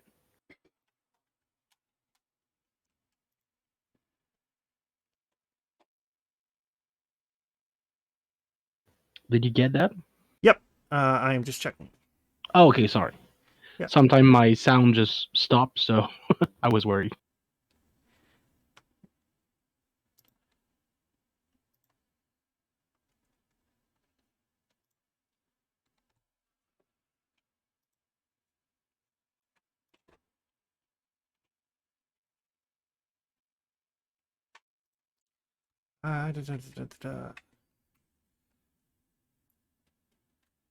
Assuming it is not in your backpack, it is a fast action. Okay, I'm gonna take my fast action to take out my sniper rifle. I'm gonna drop prone. If I take a shot, I have -2 for because I didn't aim. Correct. So I'm gonna try to Overwatch. Was it a special action? Yep. Overwatch is a fast action to watch a hex, but you still have to have your slow action available to take the shot when something happens. Okay, so I'm just gonna drop prone and try to shoot the guy behind the cover here. Okay. It is in my short range because he's at 10 x's from me, and my sniper rifle has 10 x's distance. Okay. I didn't take a fast action, so I guess that's -2, and he gets some for cover. Also? He gets -3 net for you. Okay, good. And that's 1 for the forest, right? -4. He's in the Sorry. forest? No, Or you're shooting through trees. Okay, good. I think the whole encounter is in forest. No, just basically just like if you have to shoot through or you're in where a tree is. Oh, okay, gotcha. So a bullet goes ricocheting off.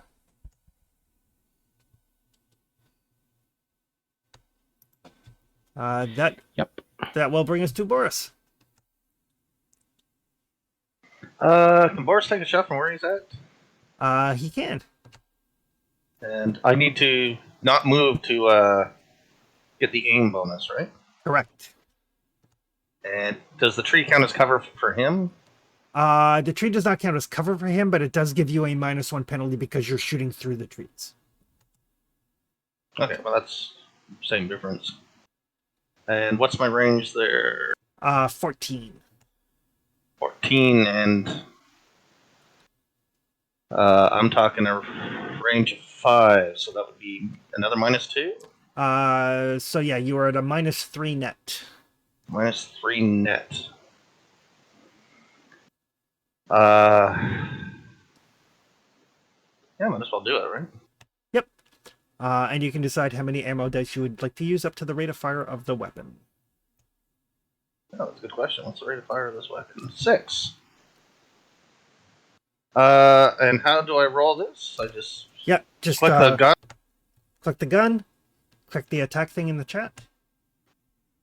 It will pop up. Oh, please. Yep. Where do I drag and drop this magazine?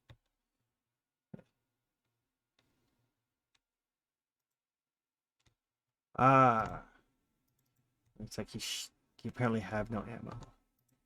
Give me a I second. got a whole bunch of mags.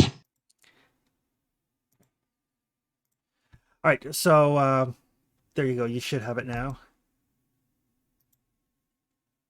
So rate of fire. I'm gonna use 6. Okay.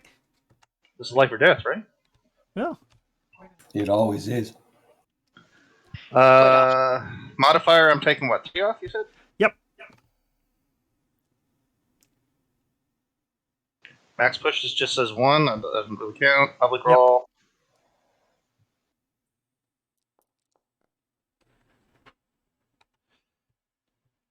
All right. So that is a hit. No extra damage, but he does take 2 points of damage to the legs. I mean, you could push it if you want, at the risk of damaging your weapon. Yeah, his weapon's better than mine. I'm gonna push it. Okay.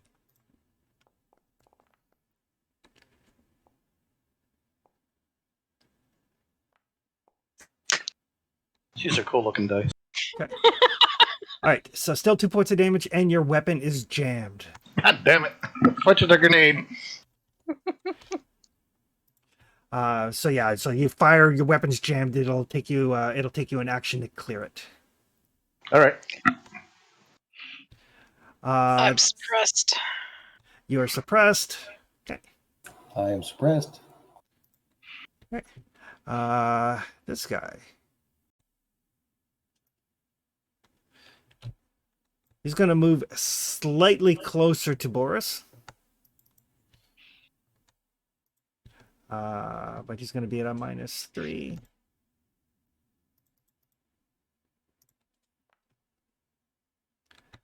Oh, he is going to hit you right smack in the torso. Hope that armor helps. So your armor will stop 1. So you take 1 health. 1 hit capacity. All right, I just flipped it. All right. Let's see what these That's other bad. buggers do. Okay. This guy back here is going to take advantage of the fact that Bradley is suppressed. And he's going to try to move that far.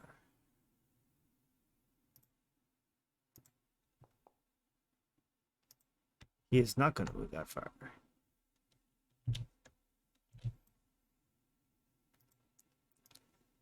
He's actually not going to move that far. He's gonna die. But he is going to shoot at you.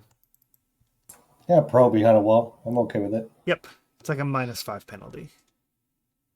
-6 because of range.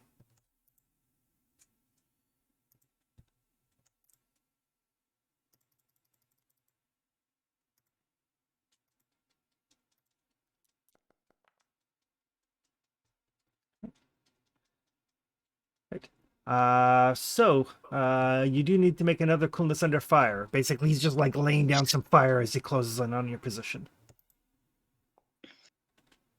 Hey, you are not suppressed. Oh, he's dead. And this last guy.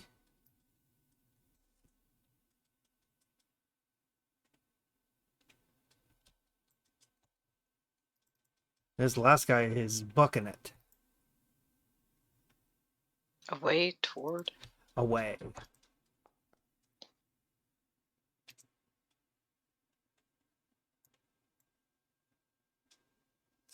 That's the guy that got shot. He's starting to book it back. That will bring us back around to Bradley. Or, sorry, Vladimir. Okay, I am prone, and I have my sniper in hand, so I'm gonna aim, and he gets a bonus because he's crouched down behind the wall. He gets minus 1 for you to hit him. So Oh, get the runner. Get the runner. Get the runner. -2. Oh yes, there's one running away. There is one running away. Just need to check distance.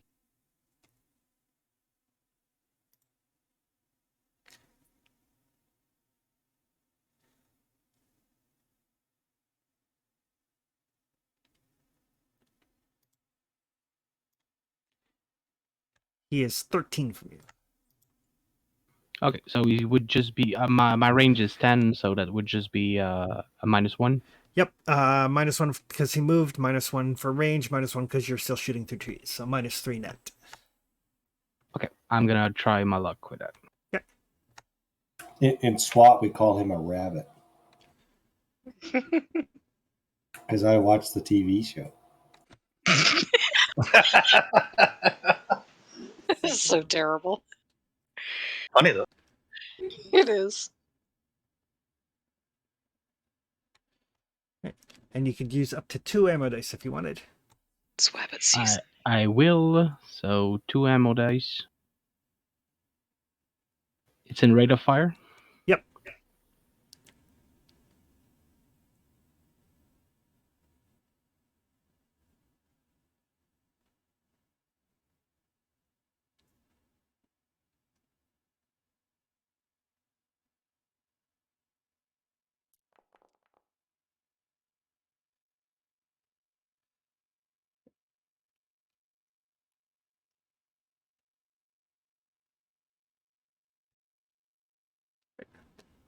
You can push it if you like, or you can just let that stand.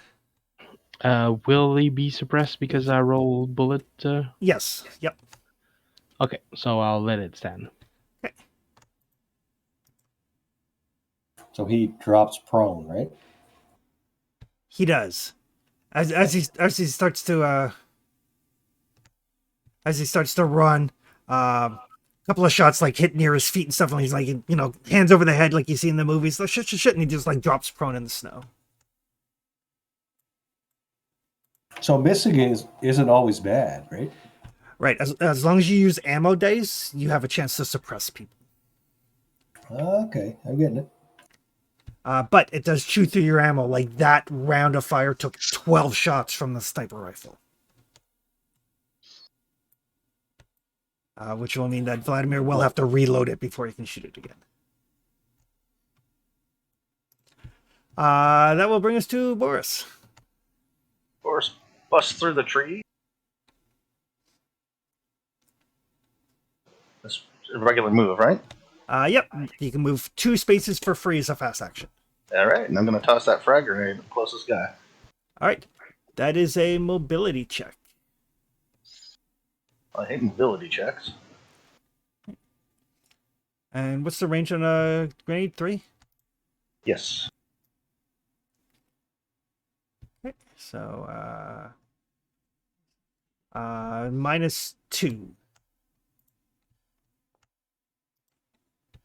Oh, that is a hit.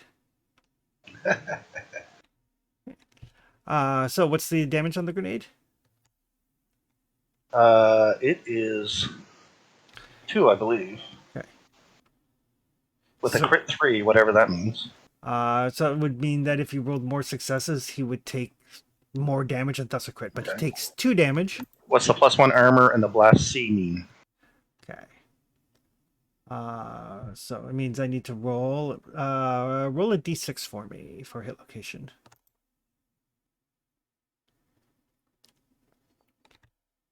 His torso. So his torso is going to absorb 2 damage. So he doesn't take any actual damage from the grenade, but then it goes kaboom.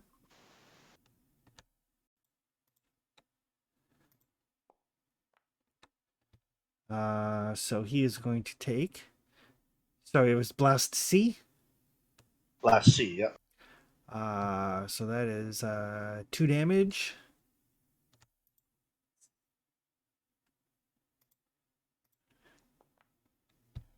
To his leg.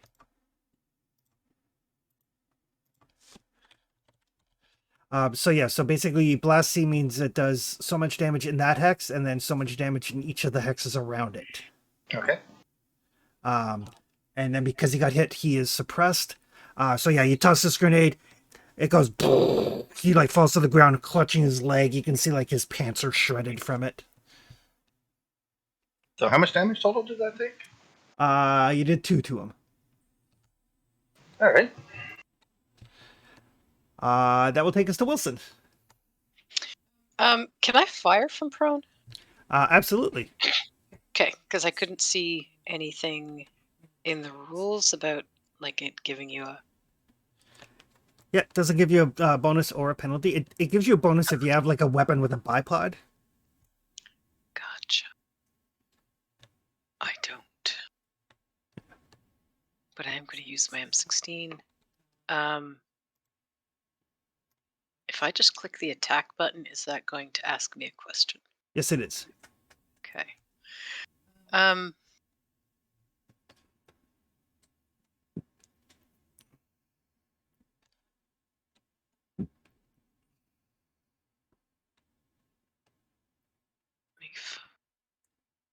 I'm going to try shooting at this person. Okay. You're going to be at, counting your rifleman, a net -5. Oh, because of their cover? Yeah, because he is prone now behind the cover. Okay. So he's like totally covered. So -3 for the cover, -2 for the range, -1 for shooting through the forest, and then +1 for the rifleman. Sorry, was that a -4 or -5? -5. Okay. Where do I add ammo? Oh, rate of fire. Yep. Oh, there's actually a checkbox for rifleman. That's cool. Yeah. And for sniper. Nifty. Nice. I will shoot a couple of extra bullets with that in the hopes that I will hit something.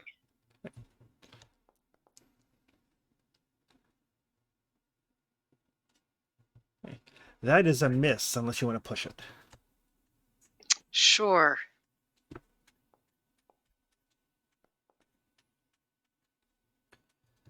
All right. Damn it. So the good news is you do hit him. Yep. Your M16 is looking pretty fucked, though. Yeah. So what do I do with a weapon jam? You will need to clear it as a action. Ugh. Okay.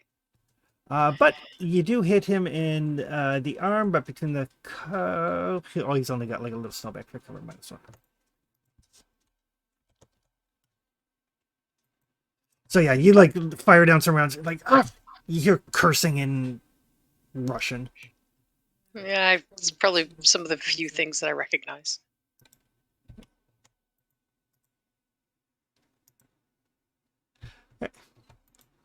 That will bring us to Bradley.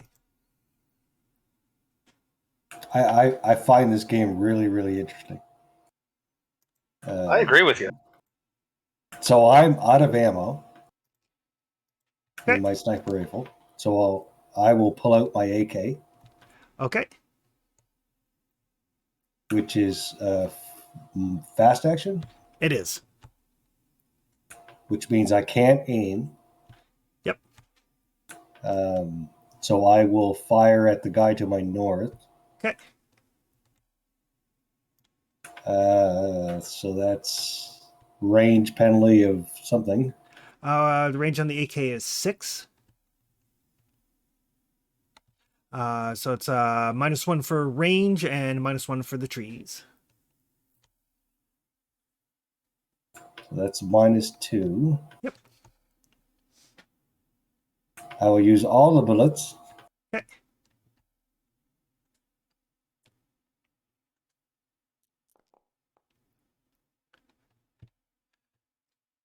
Ooh, that is a roll you probably don't want to push, since that will automatically jam your weapon. I don't care in this case, Okay. actually.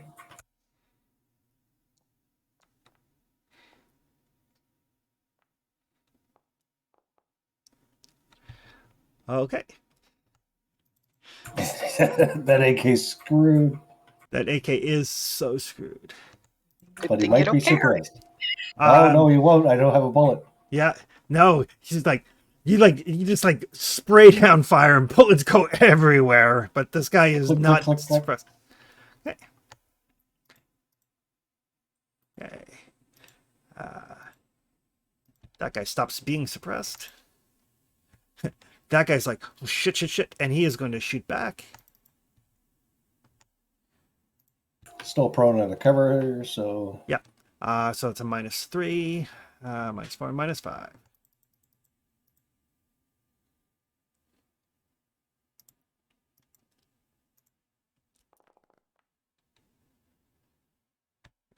So there's going to be a coolness under fire check from you. Of course. Okay. So yeah, your cover is holding. It's looking a little bit worse for wear, but it's holding and you are fine.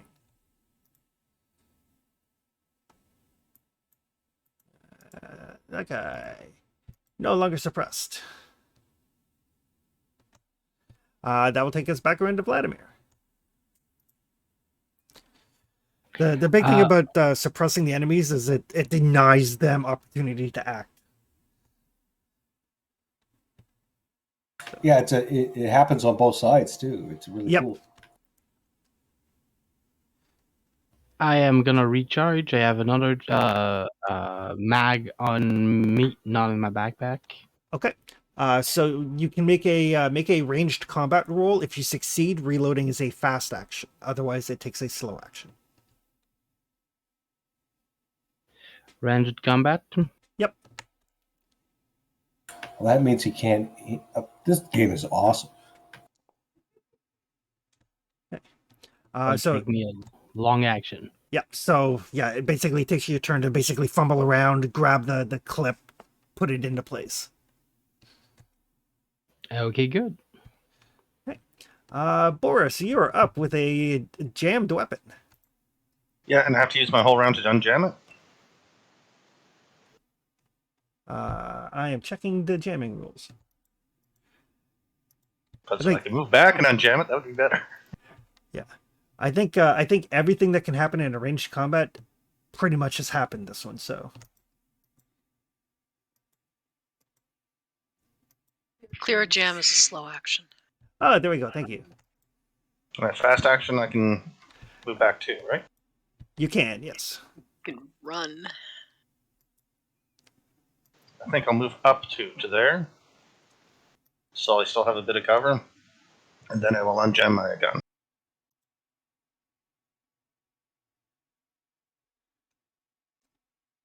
Still gotta get the rabbit. Okay. So make a ranged combat roll.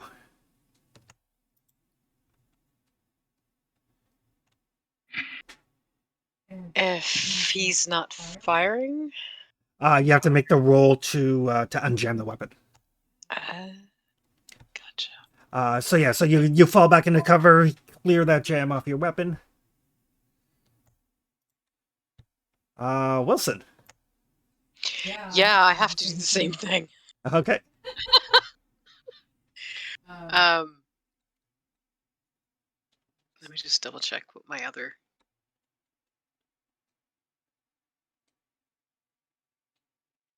Yeah, the only thing I've got that's got any decent range at all is the crossbow. And that seems a little inefficient. So I will. I am prone currently. You are.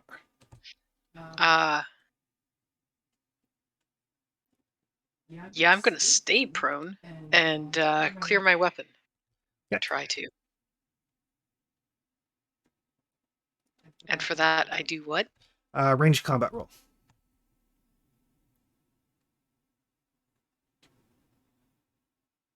I don't get the bonus for rifleman this time. Great.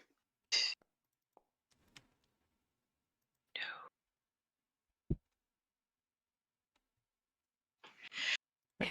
Yeah, you have not cleared your weapon. Yeah, noticed that. All right. Do you want to do anything with your fast action, or are you good where you are? I'm good where I am because it would take my action to not be prone. Yep, you can crawl 1 hex as a fast action. I will then, just to make it slightly harder, hopefully, for them to hit me. Come on, token. Why aren't you moving?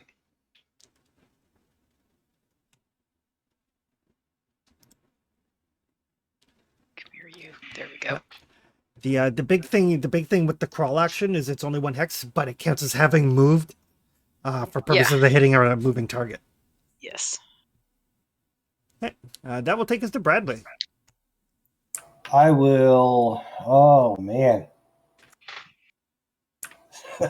this is great.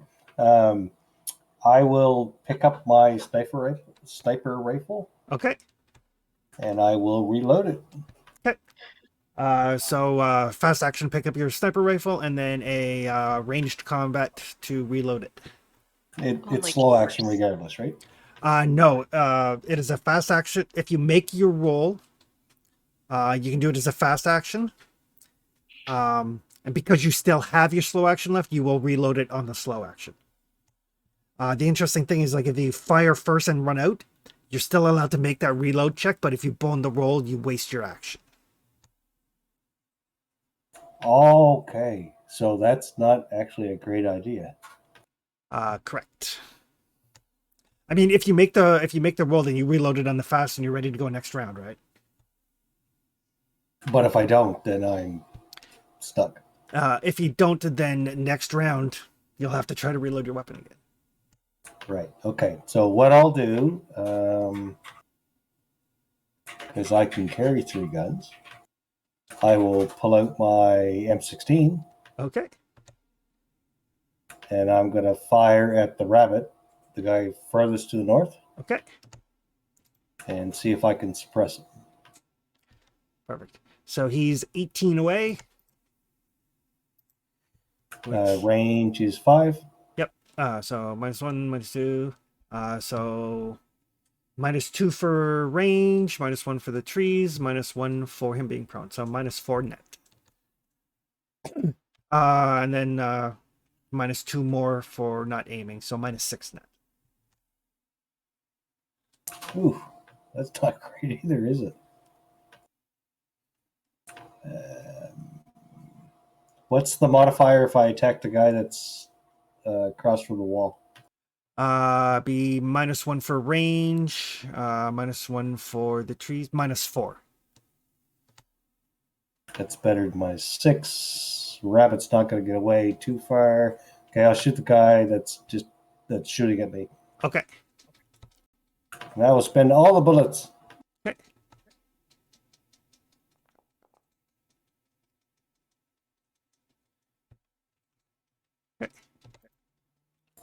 Can I jam another gun? Only if you push it. So you didn't hit him, but you do suppress him. I think I'll just suppress him. Okay. 24 bullets. Yep. You almost empty a clip, but you keep him down.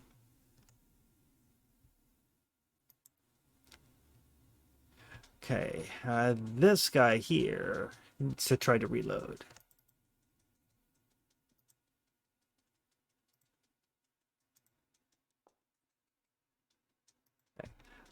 So he will reload as a slow action, and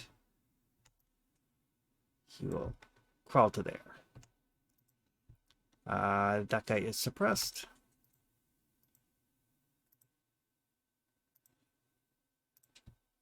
This guy, fast action to stand. And he's trying to bucket. He gets that far. Back around to Vlad. The rabbit has gotten far away. Yeah, he's gotten a little bit further.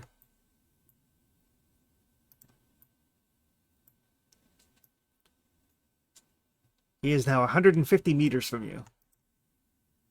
Oh, so still just long range. Yep. And now that I have recharge, I'm gonna aim and try to shoot it. Okay. Oh, he's not prone anymore. So it'd be -1 for the trees and -1 for the range. Okay, I have the no ammo left in the magazine, but I have reload, so I didn't do some manipulation on the sheet. So tell him that it's okay. Okay. Yep. How do I tell him that it's the magazine isn't the gun? Okay, so on your character sheet, when you click on the edit thing, Yep.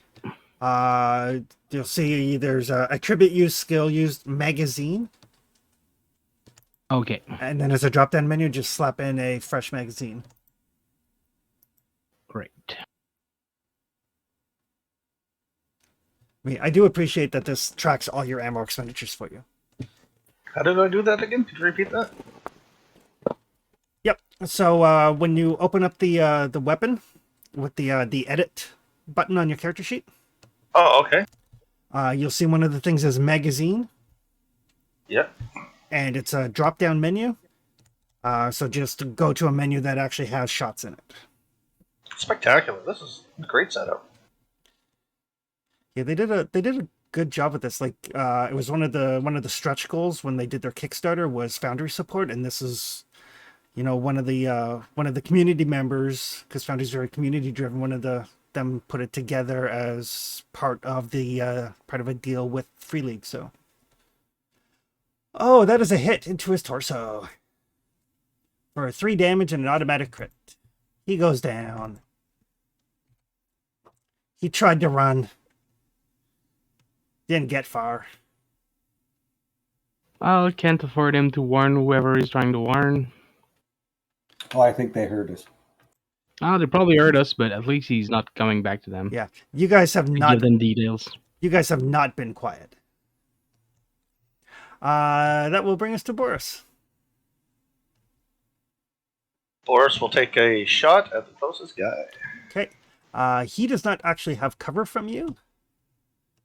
So would it be better math if I move forward too before I did that? He is.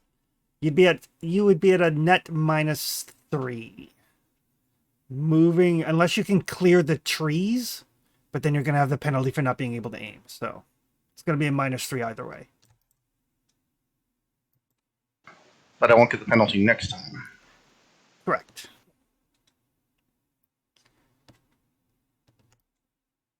So yeah, Okay. if I'll take you, the -3 anyway. Yep.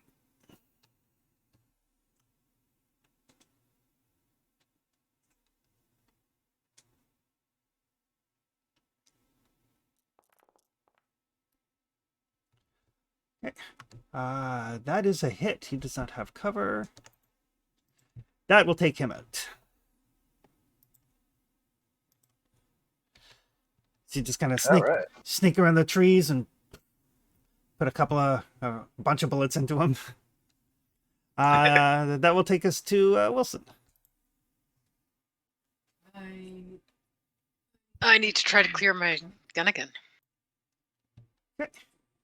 Since it's still jammed. Yep.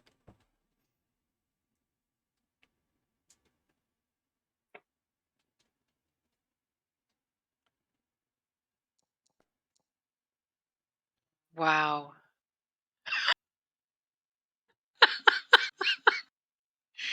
Don't push it. Just don't Oh, push it. my dice are definitely my dice tonight. They're That's your amazing. dice. Yes. I am going to roll again through the snow, cursing under my breath at this godforsaken thing. Canadian-made rifle. Bradley. Jesus. All right, I still have bullets in this gun, so I will aim, and then I will shoot him with my M16. Okay. That is going to be. So he is at 12, so he's just inside long, so -3. That's better than I've seen for a long time. Yeah. It really is a game where the bonuses and penalties make a big difference. I am going to use all the bullets. Okay. Because I could use them as long as it empties the clip, right? Yep.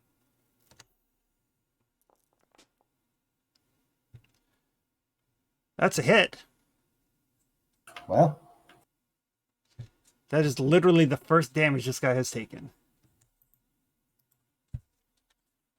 not a lot of damage either, eh? No, 2. Pushing does what? Not much. Pushing re-rolls all of the dice that aren't ones or successes. So pushing might suppress him, might cause some extra damage, might drop him, might screw your gun. I might as well try it.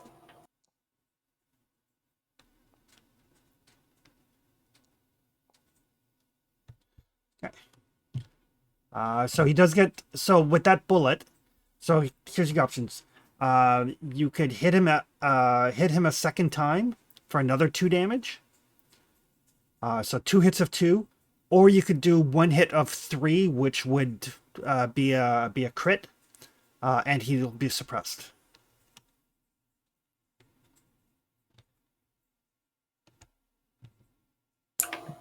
So he'd be suppressed if I hit him twice? Well, he's suppressed because there is a bullet showing, and he got shot. The bullet means you can either do a second hit for 2 damage, or you can increase the hit that you got on him by 1, which would push it to 3, which is the crit threshold of the weapon. Oh, and then you get crit damage. Yeah. Might as well crit him, right? Okay. I assume crit's better than, like, a 2 and a crit is better than a 2 and a 2. Yes.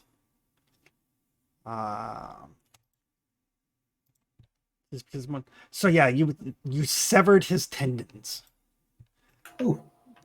So he's at -2 mobility. Running is a slow action for him. So yeah, so you're you're kind of shooting low to kind of avoid the trees on the pine the branches on the pine trees. You basically just take him off, and there's like a gush of blood. There's a yell of pain. He drops, bleeding profusely from the legs.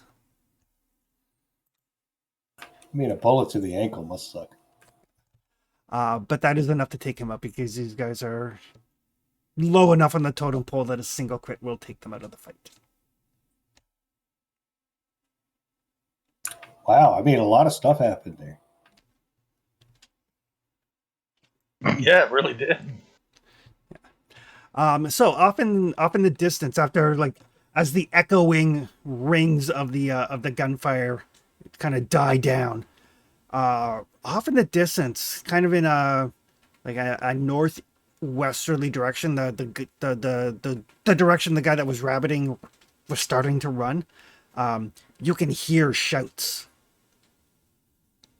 Shit. Took him long enough. Can we tell how many shows? Make a recon roll. Can I stand up and start moving to take cover? You sure can. Now that we're not in combat, can I unjam that effing gun? Yes. Okay. Can I jam my 3 effing guns? You can unjam one of them. I'll jam the sniper rifle. Okay. So yes, so everybody can kind of get into whatever position they would like to be. That's going to be a popular spot.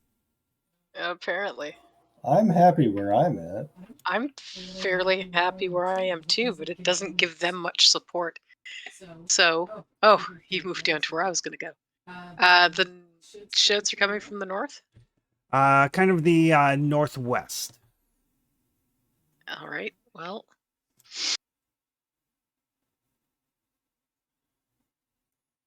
On this side of the wall. Chris, just to reload the gun, can you walk us through that again? So I click the gun, I go to edit. Okay, give me 1 second. I will pull up a character sheet here. Yeah, is there a way for us to tell how many are left in the magazine that we've got? Oh, there are. So when you pull up your gear sheet. Yep. Then click the edit icon for the weapon. Okay. So all the information, attribute, and then partway about halfway down, you'll see where it says magazine. Mm-hmm. So on Nick's here, for example, your current magazine currently has 14 rounds out of 30. Oh, so you pick the next one. I just see 30. You just see where it says mag. it says 5.56 times 45 millimeter, 30 round mag, and then in brackets 14/30 Nope. Where are you seeing that? under your M16. Oh, down there. Okay. Yeah. I was looking in the top section. No, sorry. So in the middle section. In the where middle. Yeah. it starts with attribute used. Gotcha. And then that is a drop down menu. Okay. So when you need to switch mags, you just select another magazine of the appropriate type. Okay. Could I try to grab the gun of one of the guy dead on the other side of my wall? You sure can. Just in case I need a support weapon if I jam 3 guns. Don't judge me. Takes skill. I But carry yeah, 3 guns. we should absolutely be grabbing their weapons, ammo, and anything else we can manage until the shouting shows I up. don't think we have a lot of time. Do No, you want probably to grab shit or do you want to hide? I will hide. We're planning on getting rid of all of them Okay. in theory. So So again, whoever is least good at recon makes a recon roll. I'm just grabbing a gun and then hunkering down behind a wall. Okay. Can I still hide? Yep. You can certainly try. I think Oh yes, Vlad was the I am worst. in the certainly try categories. I'm gonna try to roll for that because I'm the worst at it. I am somehow better than Vlad.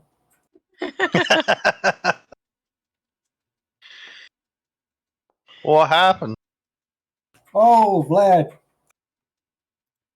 Good job, buddy. Yep, I have a wall. I am glad I have a wall.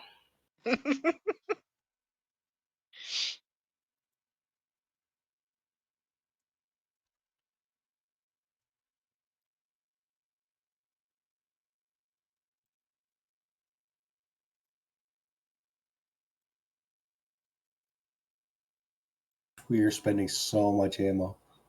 Oh yeah. Hopefully we will make up for it. Hopefully.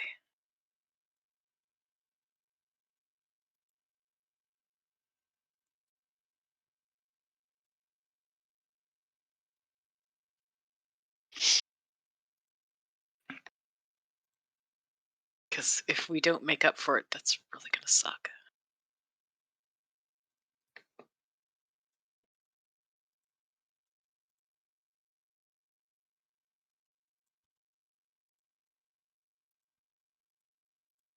Which could be the theme of this game.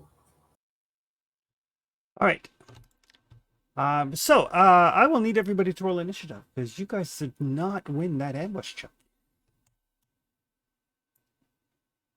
God, I went bad last time. And since I've never done this, So if you just click the die up by your character on the carousel, it will roll it for you. oh right, I remember that from a few weeks. Whoa, okay. I lost you for a second, and everything I lost for like the last minute just came in sound in an instant.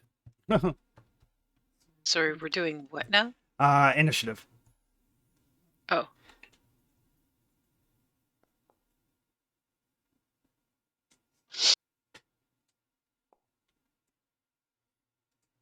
Oh, you guys got some great rolls.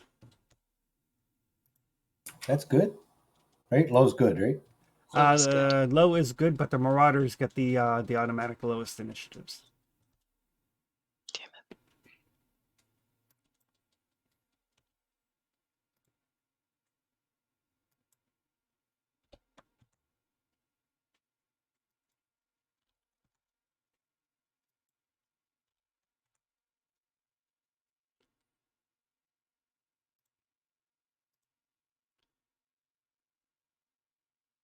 The good news is they're called Marauders, so they're actually the bad guys. That's It's hard to feel bad about them. That's what I'm holding on to. Or rather, that's what Nick's holding on to.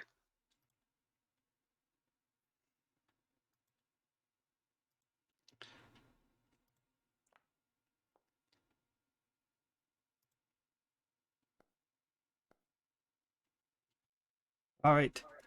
So a shot rings out, catches Nick in the torso Oh. for 3 damage. So the armor I'm wearing, flak jacket does what? Stops 1, so you take 2. Okay. And a coolness under fire roll.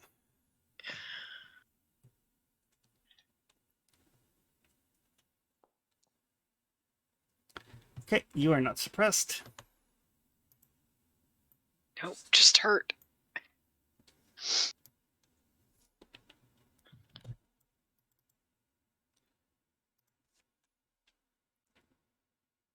So much for my cover. Oh, I see where he is now.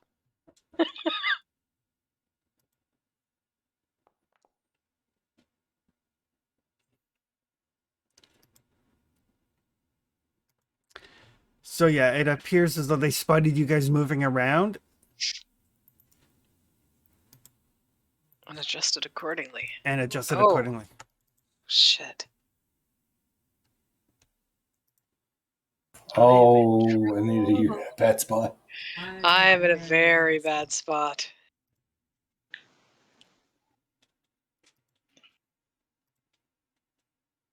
I'm going to be in a worse spot in a minute. The good news is because the first one hit you and suppressed you, you are technically prone.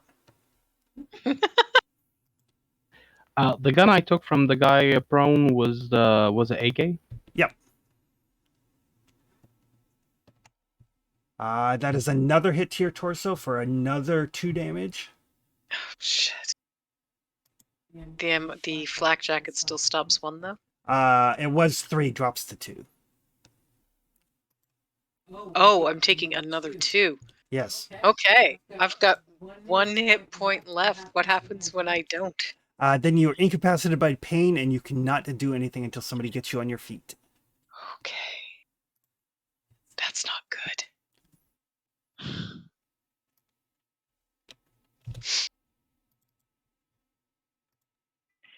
That is not good at all.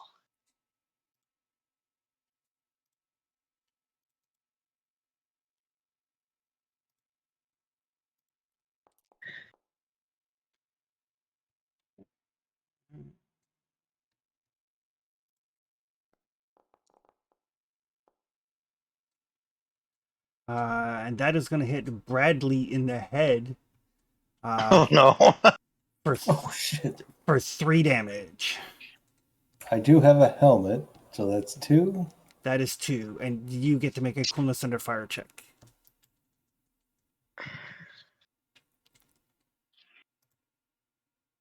I shot in the head. Yeah, you did. I'm suppressed. You are suppressed. That will bring us to Wilson, who is suppressed. Uh-huh. I can't even get my med kit. You cannot. Nope, I cannot. And that will bring us to Boris.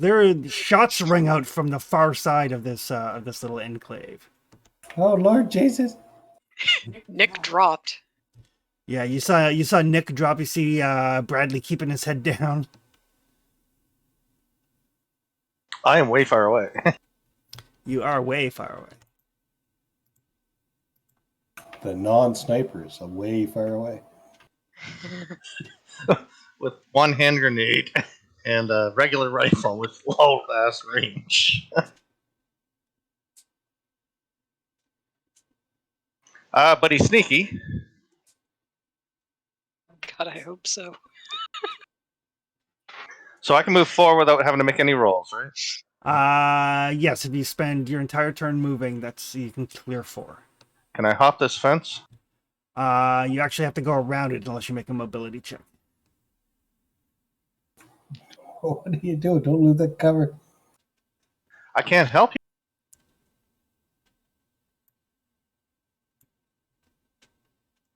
you. Where I'm at. What else can I do? Who's got combat experience here? Who's ever been in the military? Just spray and pray. Press and fire for these guys, huh? Yeah, I'm already prone, so you're not likely to hit me. Spray and pray. That's what I'm doing. So they are all in extreme range. Well, the goal is not to hit, right? So Well, I mean, Spend if you the can, bullets. yeah. that's Well, always I'm going nice. to reload and then do that. So it is a ranged combat to reload as a fast action. Right. Well, let's roll that first, I guess.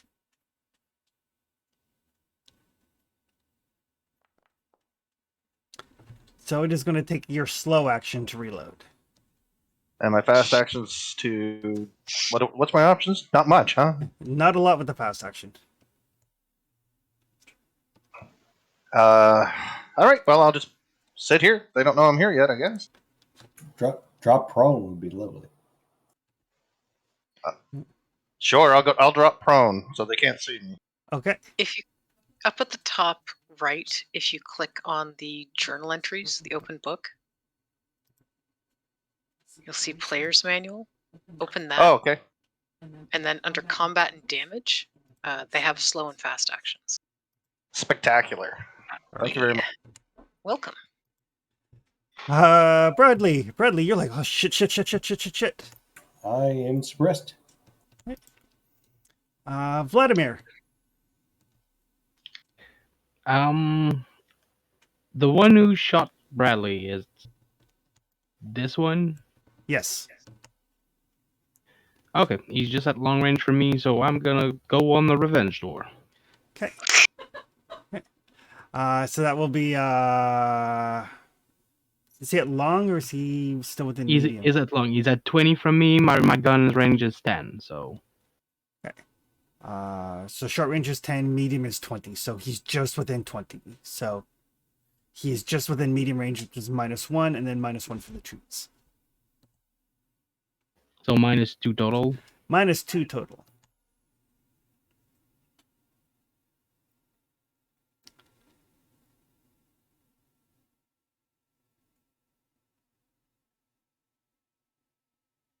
Save me, Vladimir.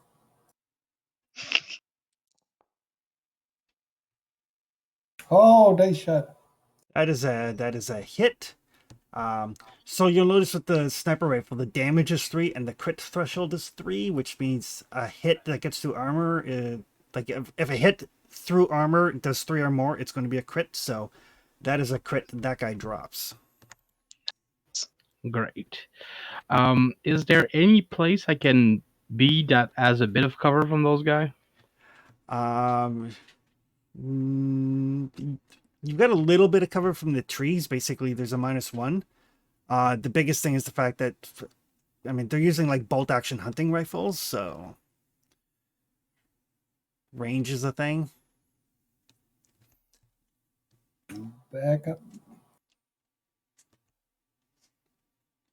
Yep. So if I whatever side of the wall I don't get cover, so I'm just gonna drop prone. Okay. That will bring us around to them. So at least I cannot go and get you up, but at least I can drop the guy who tried to shoot at you.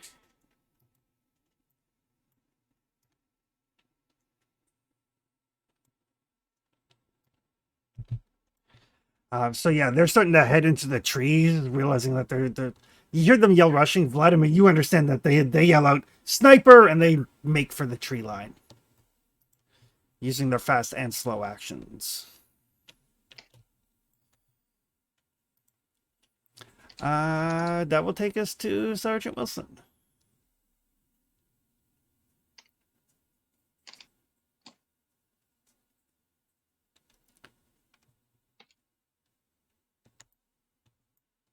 Are you there, Anita? Oh, sorry. Yes. I was so used to being suppressed, but Yeah. So yeah, they started to move in. Basically, they're kind of like just walking, just like they've got these bolt action hunting rifles. They're just like, cocking them, firing as they walk. And then Vladimir just like caps him with the sniper rifle. They yell out something in Russian and they break into the trees. Okay. My weapon is all right though. Yes, it is. Okay. I'm gonna try to shoot this guy down here. Okay. Because holy shit, everything aches right now. So it's going to be -1, -2 total. Okay.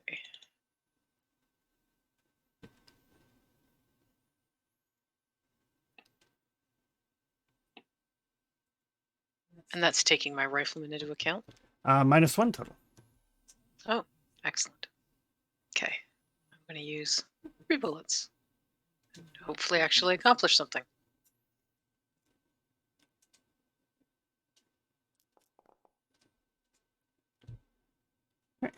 That is a hit. Good. And that was the furthest south guy. Yes. This guy here in the... Okay, perfect.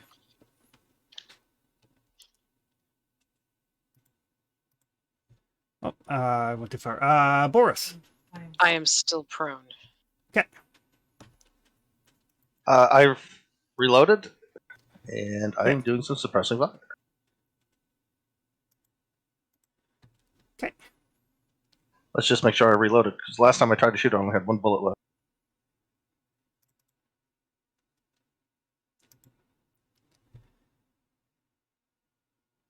Yeah. So on your drop down thing, there you go. Perfect. All right. Kind of don't want them. So it's going to be a -3 for range, -4 for tree line. So -4 net. God bless us all, everybody. I think it's a bit late for that. All right. So which guy were you suppressing? I would say the guy in the middle. Actually, no, the guy in the top. Sorry, the guy in the top.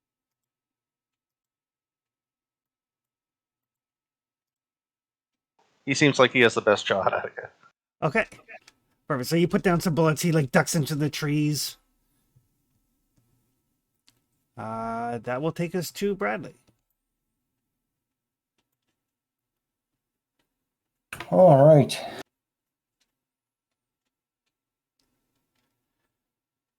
I'm not suppressed, so I can actually take a shot at that guy closest to me. Yep. So I'll aim, and then I will shoot with my rifle. He's Close range. He is close range, -1 for trees, -1 because he moved. And he okay, so Yep. so -2 net -1. Yep.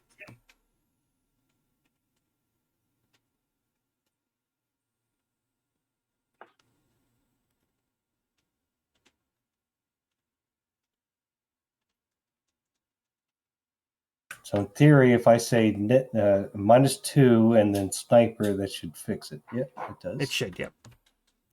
And I will spend an extra bullet.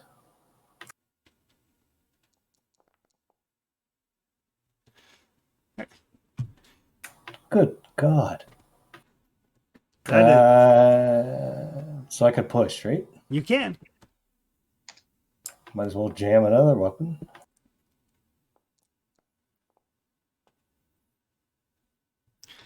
Which I did. But you do hit him. So again, much like the other sniper rifle, damage 3, crit threshold of 3 means he goes down. Yeah.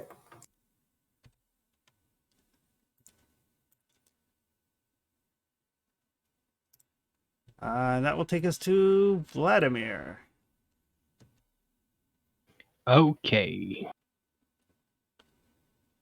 I'm gonna try to shoot one of them. Is one of them suppressed right now? The most northerly one is suppressed. You can see like every time he tries to like lean around a tree to take a shot, you know, Boris like puts another couple shots downrange at him.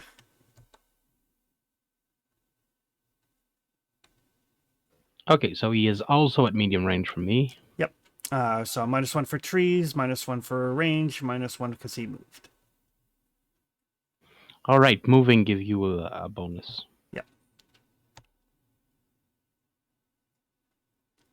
I really need to have Bradley teach me about sniper, so I get better at this.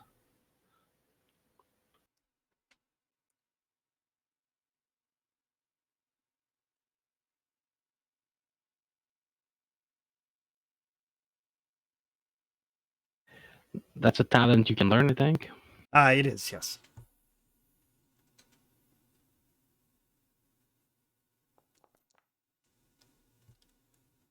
Okay. That is a hit. Because of the crit, takes him out. So you like wait for your moment, and then you just like cap him, you hear him fall in the trees. And I'm gonna inquire, like, Bradley, you can see me. Just gonna make the hand sign that you taught me about, like, you okay?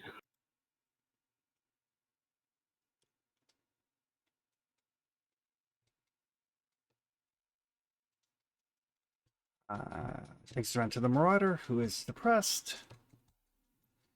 Takes us to Sergeant Wilson. Yeah.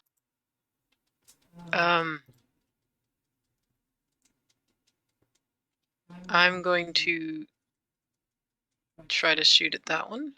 That is Okay. -1 for range, -1 for prone, +1 for rifleman.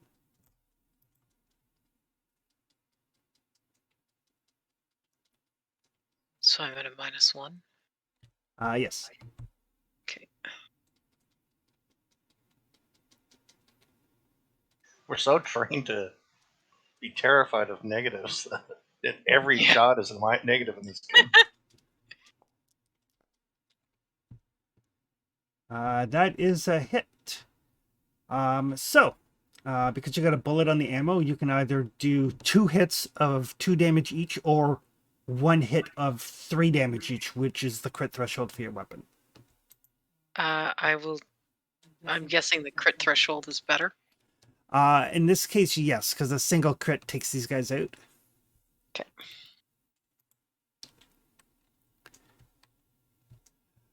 Okay. And it all goes silent again. No shouting. No noise. Anyone hit? They nicked me. I'm all right. I'm good. I think my ribs are broken.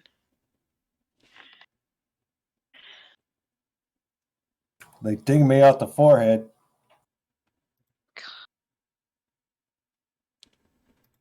Helmet took it, I think.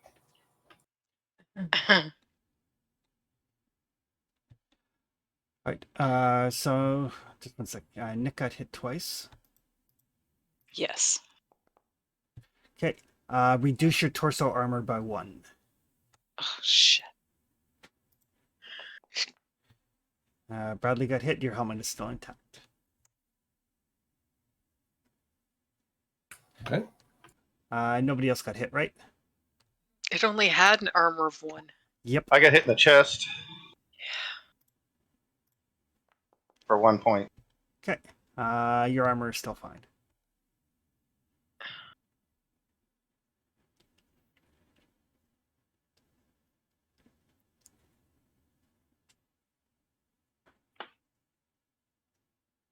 That could have went better. I think my flak jacket's done.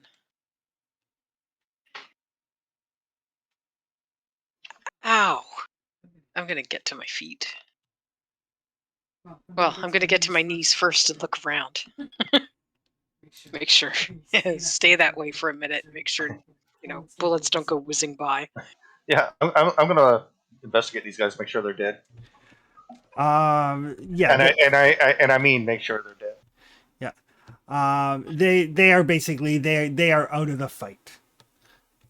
And any that aren't dead, if you want to actually execute them, you need to fail an empathy check. So for most NPCs, unless they're like a named NPC, they're just assumed to be out of the fight. All right. I don't think I have pretty good empathy, unfortunately. Are we safe to unjam and reload? Yes. Anybody hear anything? Whoever has the best recon can give me a recon roll. Is that me still? Yeah, I don't think anything's changed. I can't hear a goddamn thing. You could push the roll if you like, but What's the point? yeah, you don't hear anything. And I mean, the ground around you is like caked with blood here and there. My ears are still ringing like a shot in the Yeah. chest. Yeah. I can hear myself breathing, and that's about it.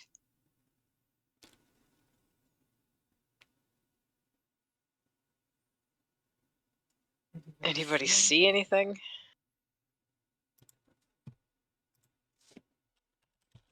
I think it's time to search for supplies, isn't it? Yeah, bind our wounds and search for supplies. Yeah. I used a lot of ammo. I don't know about you guys. Bradley stole unjamming guns. Didn't use as much ammo as I would have liked. Ow! Got kind of focused on breathing. Can I give the captain the medical aid? You can't actually.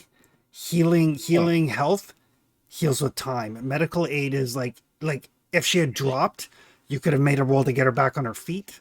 All right, so broken ribs, there's nothing I can bind or anything.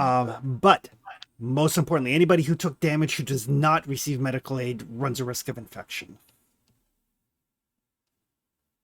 And we all waited over a minute before that happened, right? It's not a minute. It's like sometime during the stretch. So sometimes over like 5 or 10 minutes, you need to double check people to make sure sepsis doesn't sit in. All right, well, let's start with that. Who's the worst hurt? I think that's the captain. I took 4. And I'll start. She's a sergeant. Hold on. Sorry. I'll start. Yeah. I'm the captain, but I'm not hurt, and I'm gonna start looking for stuff while you bandage people and check for sepsis. All right, so this is just a straight up medical aid roll. Straight up medical aid. If anybody wants to use their personal med kit, that will add +1 to the roll. But then With the Sarge, I will. Then it is used. But up. it's a one-use thingy. Yeah. Yeah, that sucks. But hey, it was worth it. Okay. Double. Holy shit. So yeah, so you find like some nice clean snow and kind of like clean the chest wounds on Sergeant Wilson there. Who's next? Bradley. Bradley. I think that was the only personal med kit I had. I've got one. Just take it down the line. All right. You take one off, I'll take one off. Yeah. Okay. All right. That heals 2. It doesn't heal any. It just means you don't have to roll for infection. Oh, okay. Yeah. Healing is All right. healing is 1 point per shift of rest. Yeah. And you'll want to make a roll for yourself as well.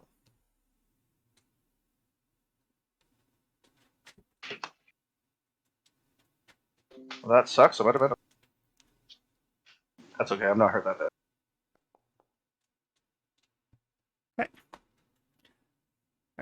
bad. So yeah, taking advantage, like crack through this frozen lake and get some like fresh water, get those wounds cleaned before you have to worry about them. Get them nicely bandaged up. You guys all realize that Boris here does have some at least rudimentary medical knowledge. That's handy.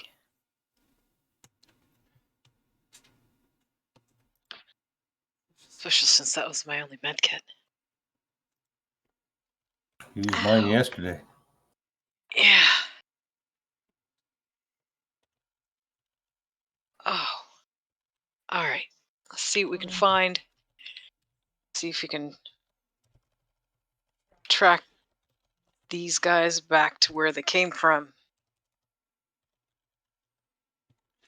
Okay.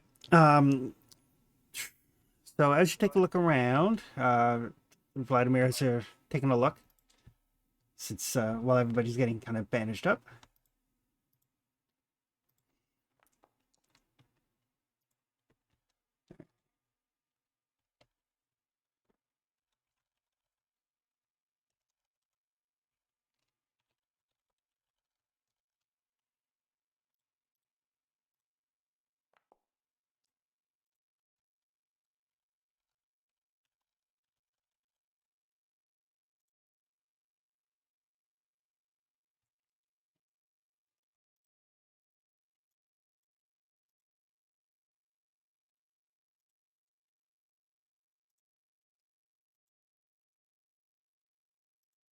You find there's a couple of AKMs.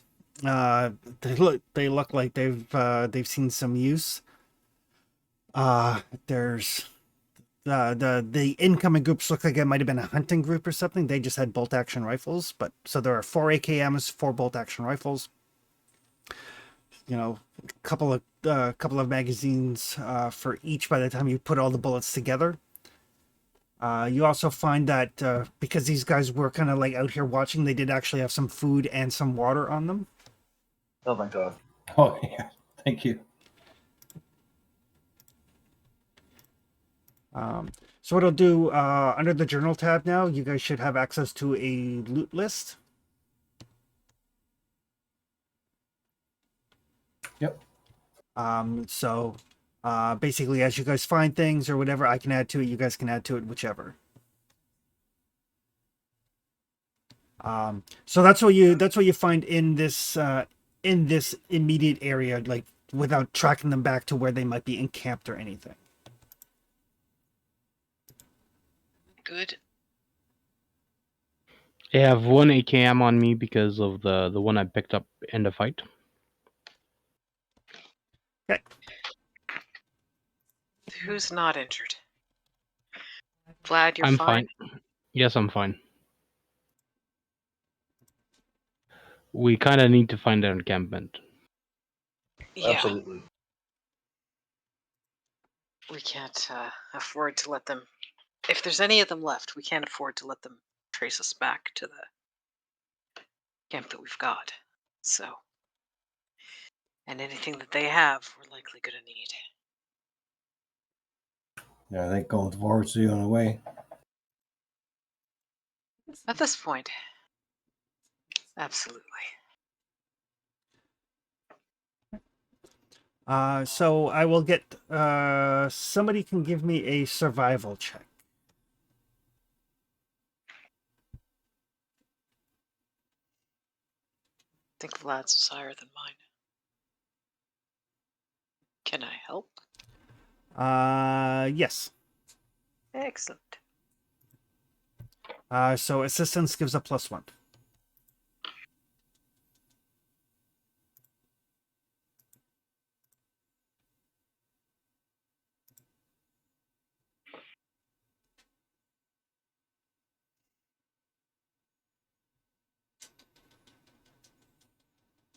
Is Vlad there? Sorry, it cut. I just heard is Vlad there. Oh, I must have missed something. Survival check with a +1 modifier. Yes.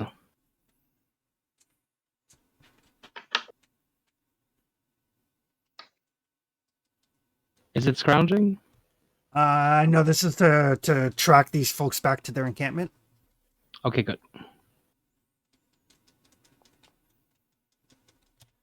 Oh, great roll. Oh, wow. nice. Yep. 3 successes. So yes, so basically for the rest of this morning shift, basically tracking the Marauders down, fighting the Marauders, tracking them back to their bases, taking you all morning. But you do manage to follow their trail back. It doesn't seem like they were terribly subtle. And you do find, not far off from where all this hubbub happened, there is a little encampment. It's not. It's hidden, but it's not as well hidden as your encampment is. It seems to be primarily relying on the fact that it's off the beaten path. Sign of recent habitation, but not current habitation. And it's a small camp. There's like a couple of like little small tents. There's a little campfire. Looks like they got a couple of rabbits kind of going on a spit. There are 2 jerry cans that feel like they're mostly full. That's about it, really. Can I do some scrounging, try to find a bit more? Yes. Somebody can give me a survival roll. Assuming everybody is helping, that would be a +3 modifier. And then plus And I another one have- for scrounging. Okay, good. That's what I was about to say.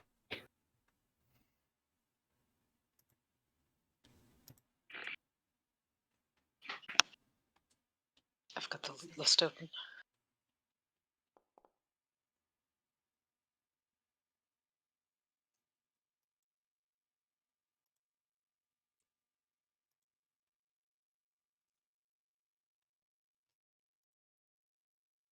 Okay.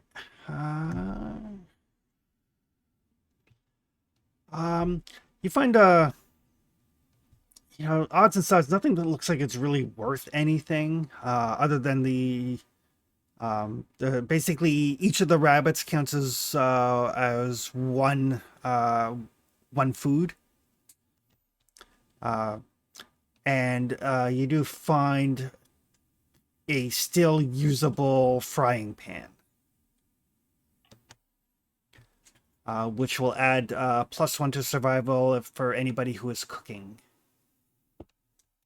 Cool. Does the loot thing time out? Shouldn't. It just took me out of it without saving what I had written. Okay. It might be if everybody's trying to add things at the same time. Oh, maybe. Okay. It's not open on my side, so I should not be Exit. making it hard for you. Closed on mine now. I wasn't editing, but I had it open. Definitely Trevor's fault. I will take all the blame. Okay. We're taking the jerry cans. And how much food? The rabbits count as 2 food. And there were how many? 2. And they're already cooked. And that's 2 domestic food? Yes. Okay. The jerry cans each hold 20 liters of alcohol.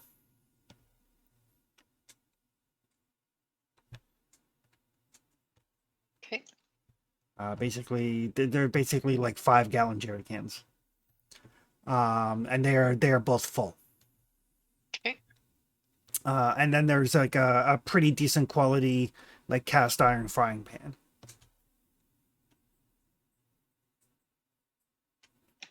Can we take the tents? Yes, they're not in great repair. So you could probably like scrap one to repair the other, or you can have 2 kind of crappy tents. The tents add +1 to survival when you're making camp. And each tent sleeps 4 people.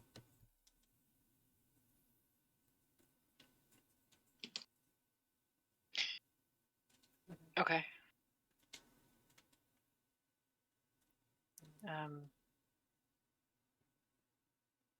None of them had any armor, I'm guessing. They did not.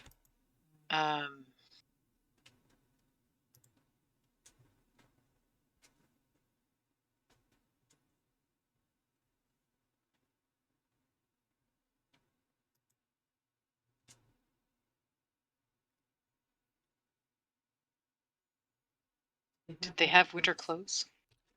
Nothing more than what you guys already have.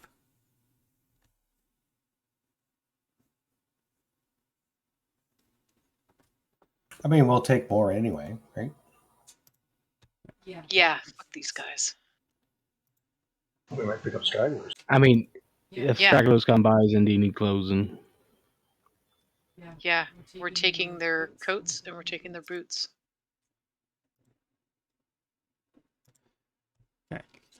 The big things to remember are carrying capacity. Like each of these tents weighs 4 kilos. We just need to get it back to our camp. Okay. So between the rifles, it's a lot of gear to haul. Yep. I've got... Check here. I've got... I got 2.5 12. kilos or 12.5 kilos that I can carry myself. So I've got 12 I can carry. So yeah, because it's like just the weapons and the tents is 16 kilos. That's fine. And I mean, quite a few of their clothes are basically shot to shit because you guys put a lot of bullets down range. Yep. There's like a couple that were like nice, clean, one hit, one kill, but so you do get like basically some like winter clothing, some the tents. You get everything strapped on. Do a once over for the So 4 winter coats. 4 winter coats. And how many were there in total? Well, you get 4. There were 8 guys that you killed. Okay. I was worrying more about the boots. Are we getting 8 pairs of boots off them? No, because quite a few guys got shot in the legs. Okay. So sorry. 4, that's okay. 4 pairs of boots. we got 9 boots of different sizes and 9 There's random gotta boots. be a pair in there. 6 right, 3 left. Yeah, a lot of, I mean, so many people got shot in the legs. But yes, you guys managed to police up some stuff. Make your way back to your encampment. By the time can we stop at the overturned car on the way? Oh, at the Jeep, yeah. yeah, you want to see if you can get some parts off it or something? Yep. Because the car is fixed, but it's reliability 1, so I bet I need some more parts. More parts would be good. So it is a tech roll. That's not soldering, so I don't get bonus for electrician, I guess. Correct. My tech is D10 plus D6. Is Mine anybody is better D12 than me plus right D8. D12 plus D8 Yep. I have. I was the best before you came in, so might need some help now. I watched this fight. You were the best after I got here.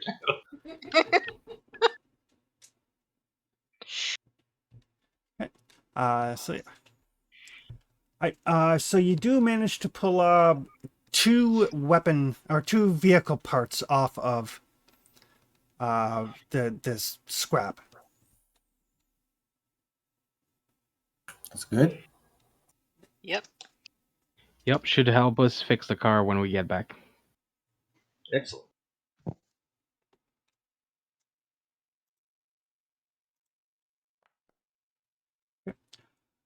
So yes, by the time you guys get back, you left your encampment at about like 7 in the morning. It's like just after lunch by the time you guys get back. It's been a busy day. No hobos Yep. raided it. No, because they actually took the time to hide it. So we need somebody on watch. And at the very least, McPherson and I need to rest. Did you two get hit? Vlad, you look untouched. Yep, I didn't get it, and I was the last one to sleep, so I can keep watch. You're driving. We're going south. I assume we're want going us- south? Do we want to fix the car before we start driving? We should do two Uh, things. I think we should. Bradley could sleep while the new guy help with the fixing of the car, and I keep watch, or the other way around. Yeah, I got fixing the car's tech, right? Yes, it is. Yeah, I'll work on fixing the car. Okay. That sounds I fine. can. Shall I make that roll? 1 sec. Or do you want to start that next time? I trust you to watch over us. Just because we'll get through basically the second shift, and then we'll probably call it there. All right. Second shift. Bradley and Sergeant Wilson are resting. Oh yeah. So you each get to heal a point of damage and a point of stress.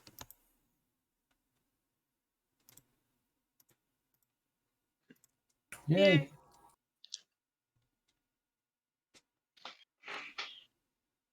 Didn't take any stress, but man, my ribs hate me. Yeah, shot in the head. Yeah, that sucks. I'm gonna be checking you for concussion on a regular basis. What are you talking about? Don't Just let one him more round. Just one more round. Mickey loves you. And a tech roll for working on the vehicle.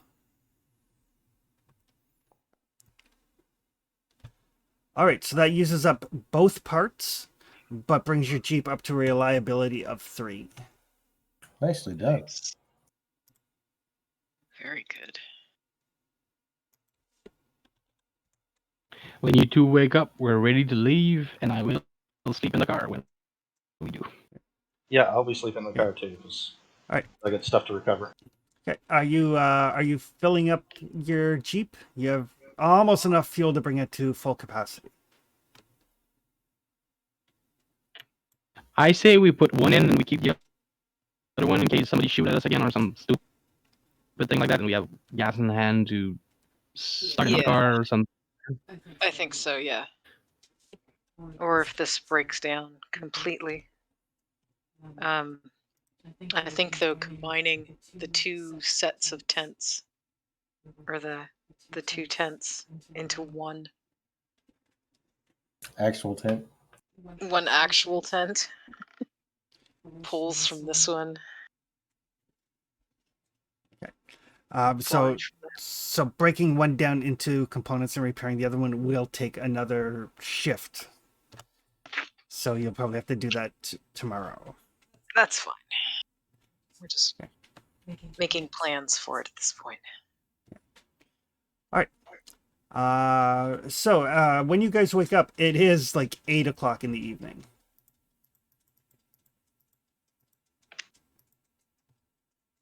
All right. Well, I'll hop behind the wheel. Sarge, I'm thinking we follow the river to the road and maybe head west, right?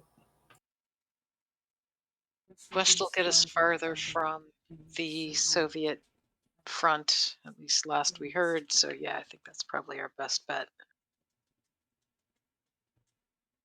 All All right. So whoever is leading needs to make a survival roll, and Bradley needs to make a driving roll at a -1 penalty for driving at night. I think I can make the survival roll before going to sleep in the back. Yeah, From you're last just time? you're just kind of like, yeah, go that way. I'll help. He's on his own for driving, though. I don't have driving. I actually do. Excellent. We're like, no, other side of the road here. I really need some perception though. If I can learn Oh, that yeah. now. That's a good driving roll.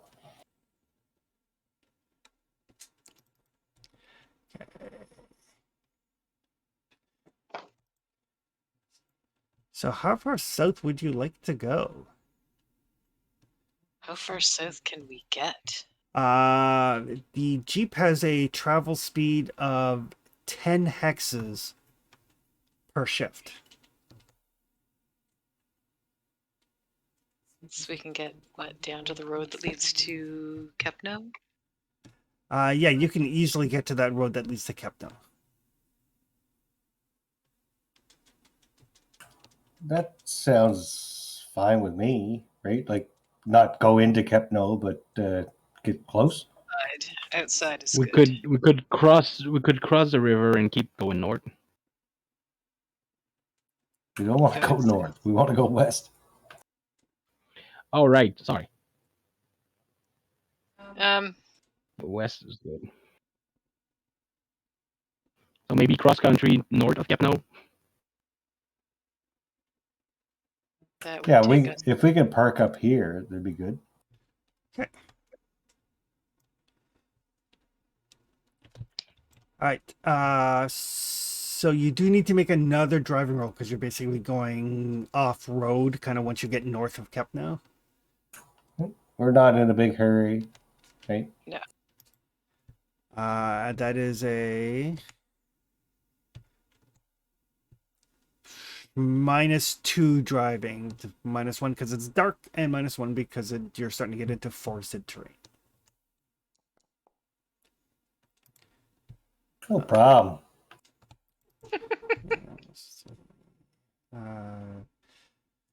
618.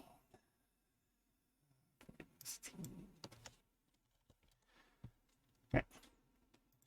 Perfect. So probably just after midnight, you find yourself in the forested area just north of Kepno. At this point, you've put almost 30-ish kilometers between you and Calise. Yep.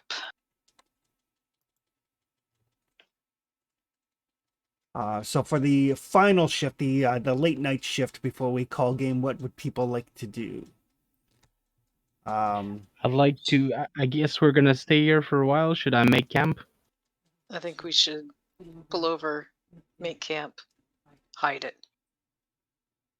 Yep, sounds good. And then some of us can At some keep watch. point, Bradley, I'd like you to teach me how to snipe better. I give it a shot.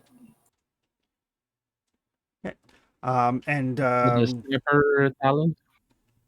Yeah. All right. So basically, during this shift, Boris should probably get some sleep. Absolutely. Unless you were sleeping in the vehicle. I was totally sleeping in the back. Okay. So everybody is actually rested at this point. I would like to sleep. Okay. Somebody should keep watch. I'll be doing that. So I'll make camp, and Boris can hide the camp. Okay, perfect.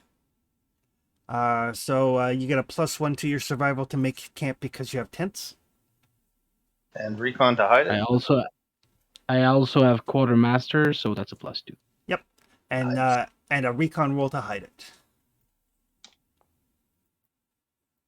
Just double check, make sure I don't have anything here that will. Nope. So. Okay, perfect. You didn't die.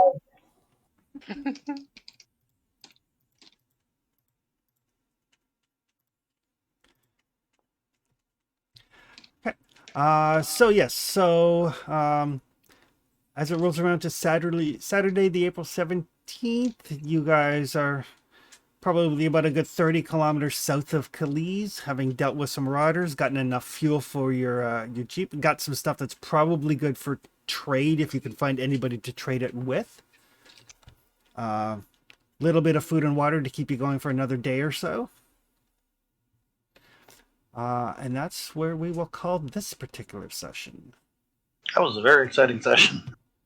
It's a very They cool game. are. They are. Yeah, I'm absolutely loving this one. This is awesome.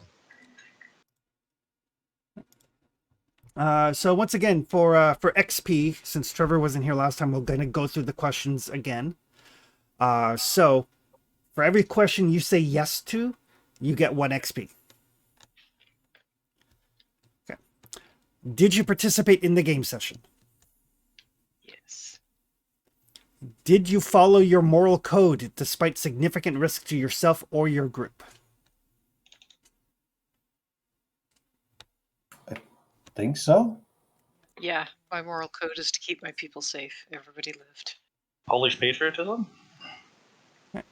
Bear in mind that you have to have followed it at significant risk. Got shot. Yep, so I will say no to that one so far. Does getting shot in the head count? What is your moral code? Mine's rule of law, I think. Yeah, these guys are definitely marauders, so that would apply. Keeping people safe would apply. Invading marauders too, right? Yep.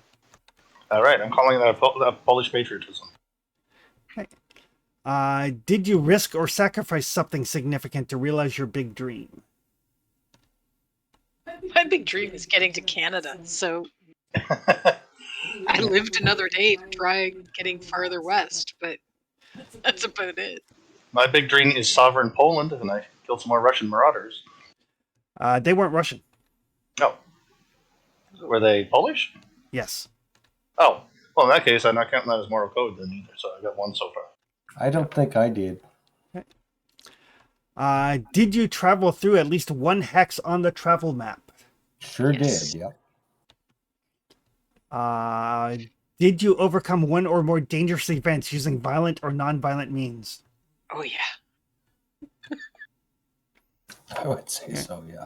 If by overcome you mean got shot a bunch, sure. Did you risk your life for the PC who is your buddy? Uh, I did not. I don't know. Is taking part in that firefight considered risking your life for your buddy? It would be if you took part in that firefight just because your buddy was there. That's pretty much, since Anita's my buddy and she was giving orders, and I did the scout thing at the beginning, cross the water at great danger, would you say yes? Probably. All right.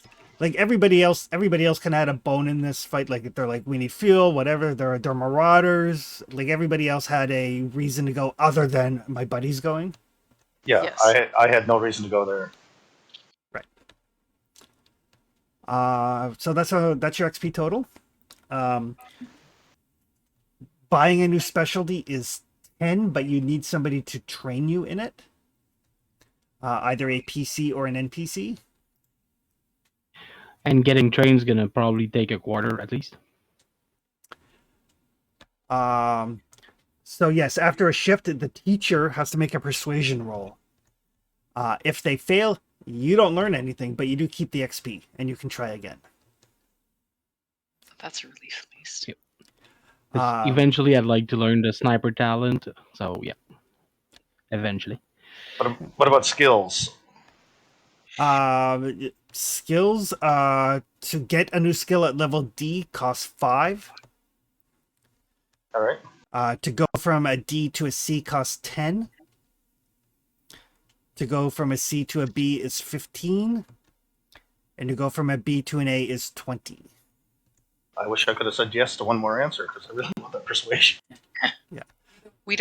You don't need a teacher though for the skill.